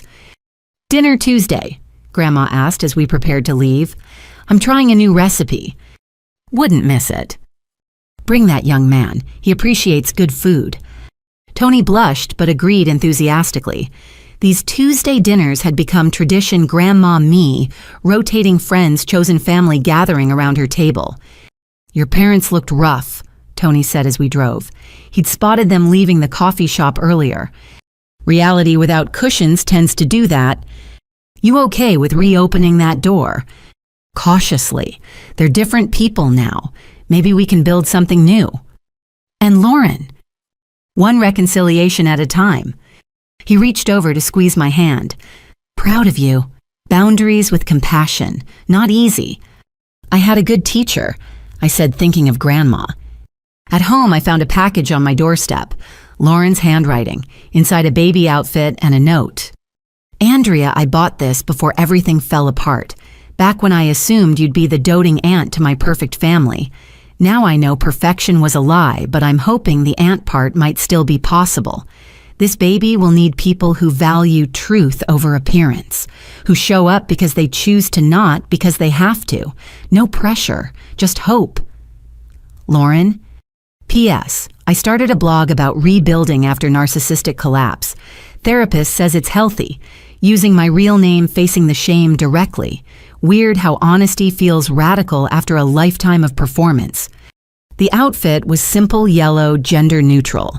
No designer label, just soft cotton. Like Lauren herself, stripped of pretense, starting fresh. I texted her, "Let's meet Saturday lunch." Her response was immediate. "Yes, thank you. I know I don't deserve chances, but I'm grateful." My apartment had filled with life over the months. Plants from Megan artwork from local artists. Grandma discovered photos of moments that mattered. Not the staged family portraits of my childhood, but candid shots of real connection. Tuesday dinners, moving day chaos, Grandma conquering social media with terrifying efficiency. "You've built something beautiful," Sarah had said at our last gathering. "A life that's actually yours." She was right. The inheritance drama had forced a reckoning that went beyond money or property. It had shattered false foundations, revealed true colors, and created space for authentic relationships. Some family members had risen to the challenge. Others had shown themselves unworthy of trust. But all of us had been changed by the truth finally spoken aloud. My phone rang. Emma, who'd become a regular at Tuesday dinners. "Hey cousin, Grandma Dorothy says you're recruiting for the rental renovation. I've got design experience and desperately need a project. Can we talk?" "Come by tomorrow. Bring your portfolio." Family, I was learning, wasn't a fixed entity. It could expand and contract, evolve and transform. Blood created connection, but choice created relationship. And I was finally carefully choosing. The evening settled around me, peaceful in my earned space. Tomorrow would bring new challenges, work, family navigation, the eternal balance of boundaries and compassion. But tonight I had this, a home of my own people who chose me, and the knowledge that broken things could sometimes be rebuilt stronger. Not perfect, not easy, but real. And that was enough. 6 months later, I stood in the hospital corridor holding my hours-old nephew while Lauren slept. He was tiny, perfect, unnamed, as yet Lauren wanting to choose carefully this time, no family ghosts to honor. "He looks like you," Grandma observed, peering at his scrunched face. "Around the eyes." "Poor kid." I joked, but my heart swelled. Despite everything, this little person was family, innocent of our dysfunction, deserving of better patterns. The past months had brought slow, careful reconstruction. Lauren and I met monthly for lunch, rebuilding sisterhood from scratch. She documented her journey publicly, the narcissistic collapse, the divorce, the humbling reality of single motherhood. Her blog had found an audience of others recovering from similar family dynamics. I'm thinking of calling him Daniel, she'd told me earlier. It means God is my judge, fitting since I'm done letting family expectations judge my worth. It's perfect. My parents had maintained respectful distance, emailing updates but not pushing for more. Mom's messages had evolved from carefully crafted to genuinely personal. Dad sent photos from his security job, finding dignity in honest work after years of financial scheming. They were in the waiting room now, having asked permission to be here. First grandchild, but they understood their presence was a privilege, not a right. Should I get them? Tony asked. He'd driven us all here when Lauren called panicking about contractions while alone. Let her decide when she wakes, I said. This is her moment. The past 6 months had clarified many relationships. Tony and I were officially together, taking things slow but sure. He'd seen my family at its worst and chosen to stay, which meant everything. Emma had redesigned Grandma's rental space beautifully, discovering a talent for interior design that her parents had dismissed as frivolous. She now ran a small staging business, helping others create welcoming homes. Megan, Sarah, and my work family remained constants, the backbone that had supported me through the chaos and celebrated the rebuilding. He's perfect. Lauren's voice came weakly from the bed. Like a little potato. The cutest potato. I agreed carefully, transferring him to her arms. Andrea, would you be his godmother? I know it's a lot to ask, but yes. Really, after everything, babies get fresh starts. So do we if we work for them. She teared up. Mom and Dad, are they in the waiting room, waiting for your decision? I want to see them, but only if you'll stay. Of course. The reunion was tentative, appropriate for the damage done and distance traveled. Mom cried seeing her first grandchild. Dad stood awkwardly until Lauren invited him closer. They admired the baby without immediately offering advice or comparing him to anyone. Progress. We brought something, Mom said hesitantly, pulling out a small wrapped box. It's not much. Inside was a simple silver spoon tarnished with age. It was Catherine's, Mom explained. The only thing of hers I kept that wasn't loaded with grief. Just a baby spoon. I thought, maybe it's time for it to just be a spoon again, not a memorial. Lauren looked at me, seeking guidance. I nodded slightly. Thank you, Lauren said. Daniel will use it well. Daniel, Dad tested the name. Strong choice. No family connections, Lauren said firmly. He gets to be himself from day one. Good, Mom said simply. We all deserve that chance. The next few hours passed quietly. Nurses came and went. Daniel slept and nursed and made tiny noises that had us all entranced. Family and friends rotated through Emma with balloons, work colleagues with flowers, Grandma's friends from the senior center with enough food to feed an army. This is different, Lauren observed, watching the parade of well-wishers. When James was born, it was all for show. Professional photographer catered room people there for appearance. This is real, I finished. People here because they care, not because they're performing. I like it better, she admitted. Messier but warmer. Marcus had sent a clinical email confirming his legal distance. No interest in the child, no financial support beyond court-mandated minimums. Lauren had grieved that abandonment but emerged stronger. Better to know now, she'd told me. Daniel won't grow up wondering why Daddy doesn't love him. He'll grow up knowing he's surrounded by people who chose him. As afternoon wore on, I stepped out for air. The hospital garden was small but peaceful, benches scattered among healing plants. I found Dad there staring at nothing. Overwhelming, I asked, sitting beside him. Everything about the last year has been overwhelming, He looked older but calmer. Seeing you in there taking charge, supporting Lauren, you became the adult while we were playing games. Someone had to. I'm proud of who you became, despite us not because of us. That's both heartbreaking and hopeful. Why hopeful? Because it means you have strength we never gave you, which means Daniel has a chance at healthy patterns with you as godmother. We all have chances, Dad, if we take them. He nodded slowly. Your mother wants to suggest family therapy, all of us with a specialist in what we are. Enmeshed family systems with narcissistic dynamics. I supplied. I've done research. Would you consider it? Maybe. Let me think about it. Talk to my own therapist first. Fair enough. We're learning that everything happens on your timeline now, not ours. Not mine. Each person's own timeline. That's what was missing before individual autonomy. We sat quietly watching birds navigate the small garden. The father I'd craved attention from my whole life, finally seeing me when I no longer needed his validation. Ironic, but not bitter. Growth came in unexpected packages. I should get back, I said eventually. Andrea, thank you for showing up today, for giving us this chance, for becoming who you are despite our failures. Thanks, Dad, that means something. Back in the room, Lauren was teaching Grandma to swaddle Daniel while Mom took photos with her phone, candid shots not post-perfection. Tony had charmed the nurses into extra pudding cups. Emma was sketching the scene in her ever-present notebook. There she is, Grandma announced. Andrea, come tell this child about his inheritance. Grandma, Lauren protested, he's 6 hours old. Never too early to learn about compound interest. Grandma winked. I've set up education trusts. For Daniel and any future children you might have, Andrea. Same amounts, no favoritism. They'll have college funded if they choose it, trade school if they prefer, or startup capital for businesses. Options, not obligations. That's generous, I said. It's practical.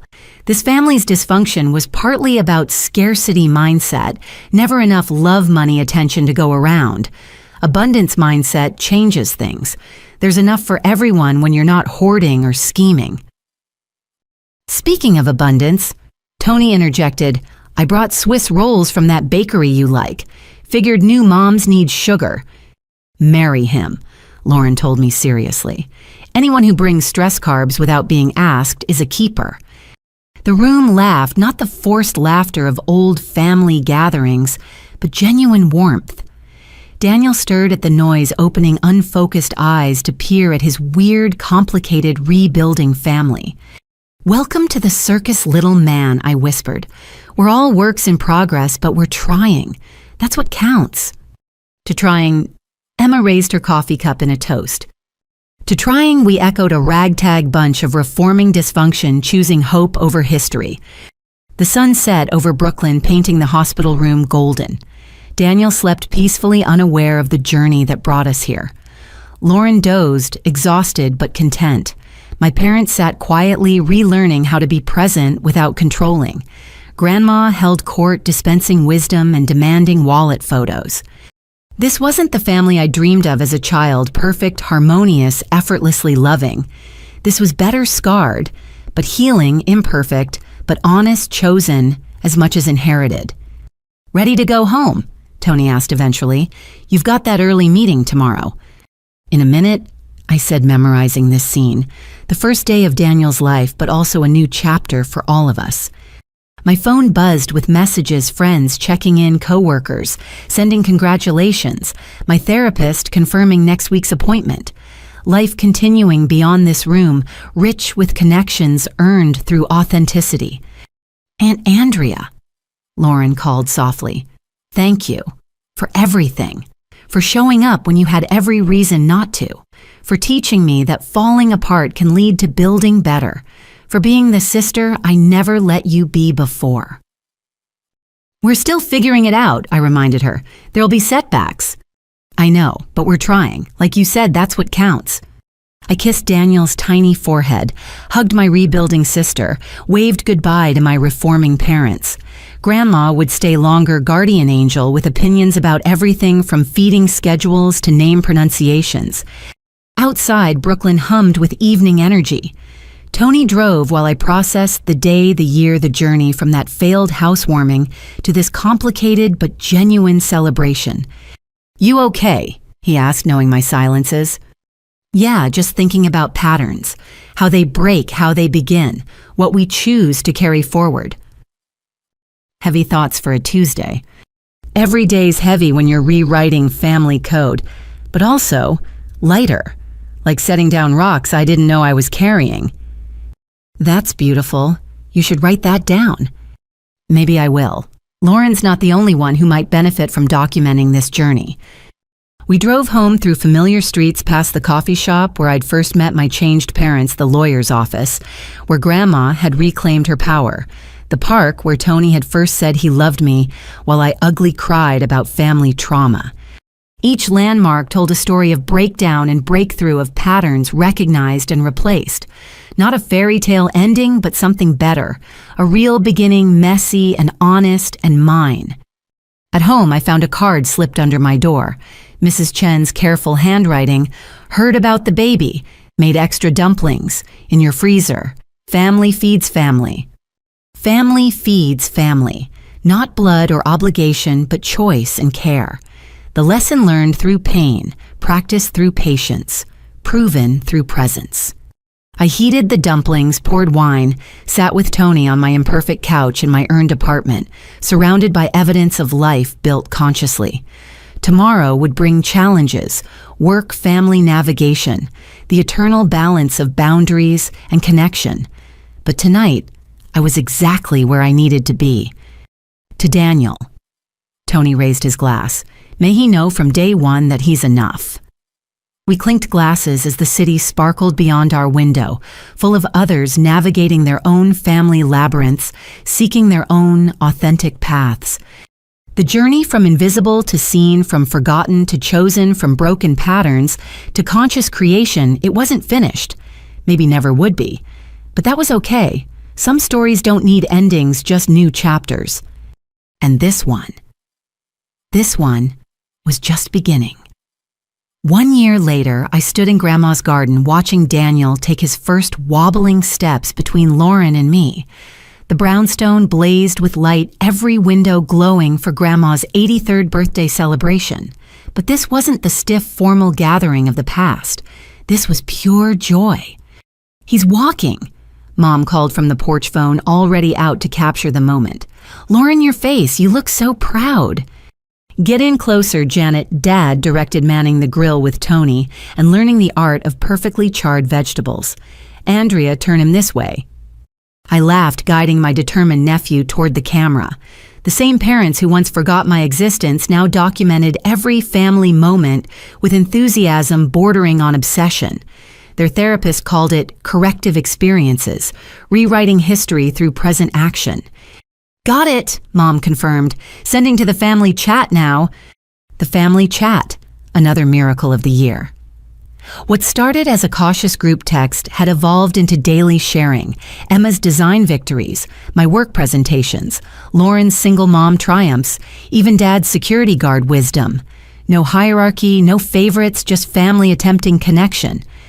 "Time for presents," Grandma announced from her throne-like chair, surrounded by friends from the senior center, the neighborhood, and what she called her adopted grandkids, my friends who'd shown up when blood family failed. "You said no presents," I protested.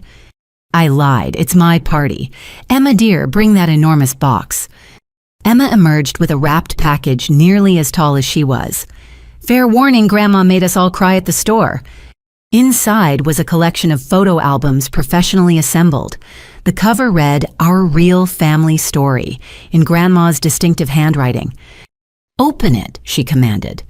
The first pages showed old photos I'd never seen. Grandma as a young woman, my parents' wedding, Lauren and me as babies. But as the album progressed, the narrative shifted. Blank spaces appeared where photos had been removed. The performance shots, the fake smiles, the staged perfection. Then midway through, everything changed. New photos began. My failed housewarming with friends rallying around me. Grandma and me at the lawyer's office, Tony teaching Dad to grill, Mom and Lauren in therapy waiting room nervously holding hands, Emma's first design showcase, Daniel's birthday messy and real. This is our story, Grandma explained. Not the pretty lie we used to tell, but the truth. The breakdown that led to breakthrough. The family we chose to become instead of the one we pretended to be. Lauren was crying. Mom reached for tissues. Dad cleared his throat suspiciously often. But look at the last section, Grandma urged. The final pages were blank except for labels. Future celebrations, new traditions, chosen family grows, truth over performance, love without conditions. That's for us to fill, she said simply, together, however our story unfolds. It's perfect. I managed through my own tears. No, Grandma corrected. It's real, much better than perfect. The party continued into evening. Lauren's blog followers had sent cards from around the world, others who'd found hope in her brutal honesty about family dysfunction. My parents, once obsessed with appearances, now served mismatched plates and laughed about their thrift store finds. Emma live-sketched the gathering, capturing genuine moments instead of posed ones. Can you believe this? Megan asked, appearing at my elbow with wine. A year ago, your family was imploding on social media. Now look at them. I surveyed the scene. Dad teaching Daniel patty cake, Mom and Lauren planning a joint garage sale, bonding over decluttering their lives. Grandma holding court regaling Tony's parents with stories of her Uber adventure that started everything. Sometimes things need to break completely before they can be rebuilt, I said. Speaking of building, Tony materialized with a mysterious grin. There's one more surprise. Grandma approved, don't worry. He led me to the brownstone's front steps where everyone had gathered. Even Mrs. Chen from my old building had come armed with cookies. What's happening? I asked. Andrea. Tony began, and my heart stopped. But he wasn't kneeling. Instead, he pulled out a set of keys. Your grandmother and I have been conspiring. The garden apartment in her building just became available. The tenant moved out last week. She'd like to offer it to us, together, if you're ready. You want to move in together here, 3 blocks from your current place. Your name on the lease, Grandma insisted on that. Your space, your choice. I'm just hoping you'll choose to share it. I looked at Grandma, who was trying very hard to appear innocent. You've been planning this for months, she admitted. That boy's proven himself, and I like the idea of you nearby. Not for dependents, for dinners. Big difference. What do you think? Tony asked, nervous now. Too much, too soon, too close to family? I thought about boundaries, about chosen family, about patterns broken and rebuilt, about the difference between enmeshment and connection. I think, I said slowly, that choosing to be near family is different from being trapped by them. And I choose this. I choose you. I choose us. The cheer that went up could probably be heard in Manhattan. Daniel, startled by the noise, toddled rapidly toward his mother, who scooped him up laughing. Does this mean Tony's officially family now? Emma asked. He's been family since he showed up to that disastrous housewarming, I said. This just gives him keys. Later, as the party wound down, I found myself on the same bench where I'd received the desperate late-night call that changed everything. But now, instead of drama and schemes, my phone showed only love. Photos from the party, messages from friends who couldn't attend, Lauren's latest blog post, what happens after rock bottom year 1. Regrets?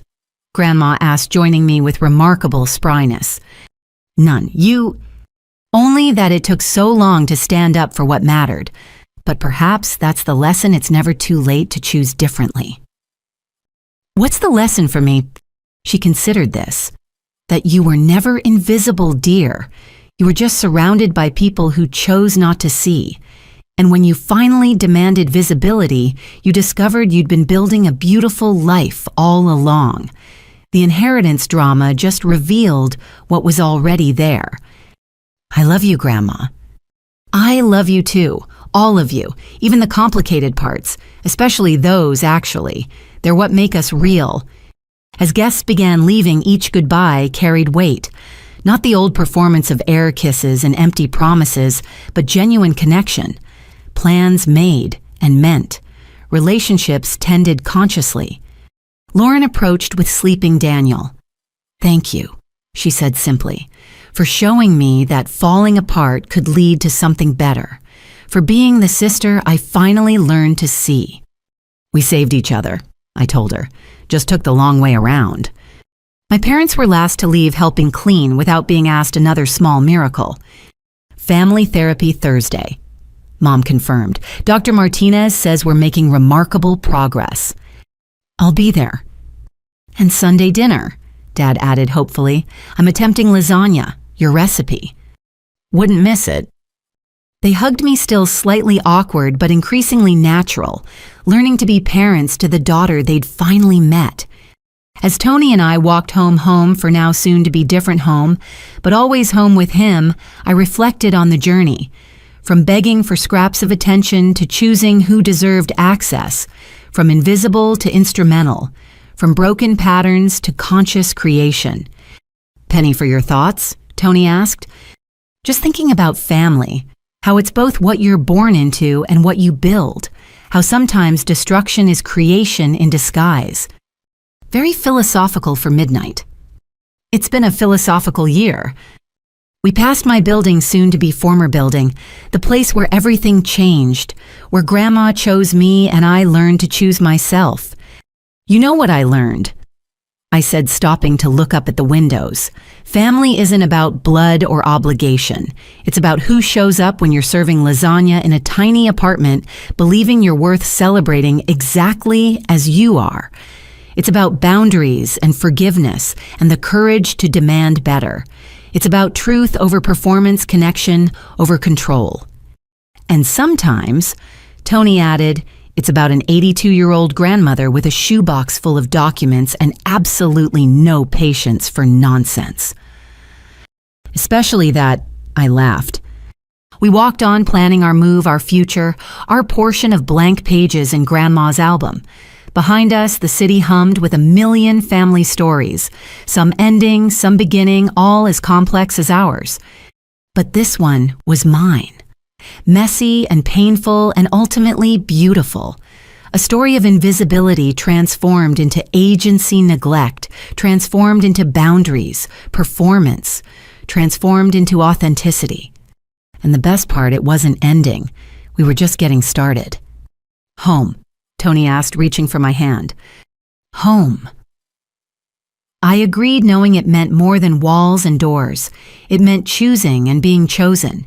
It meant family earned rather than inherited. It meant love without conditions, truth without filters, connection without control.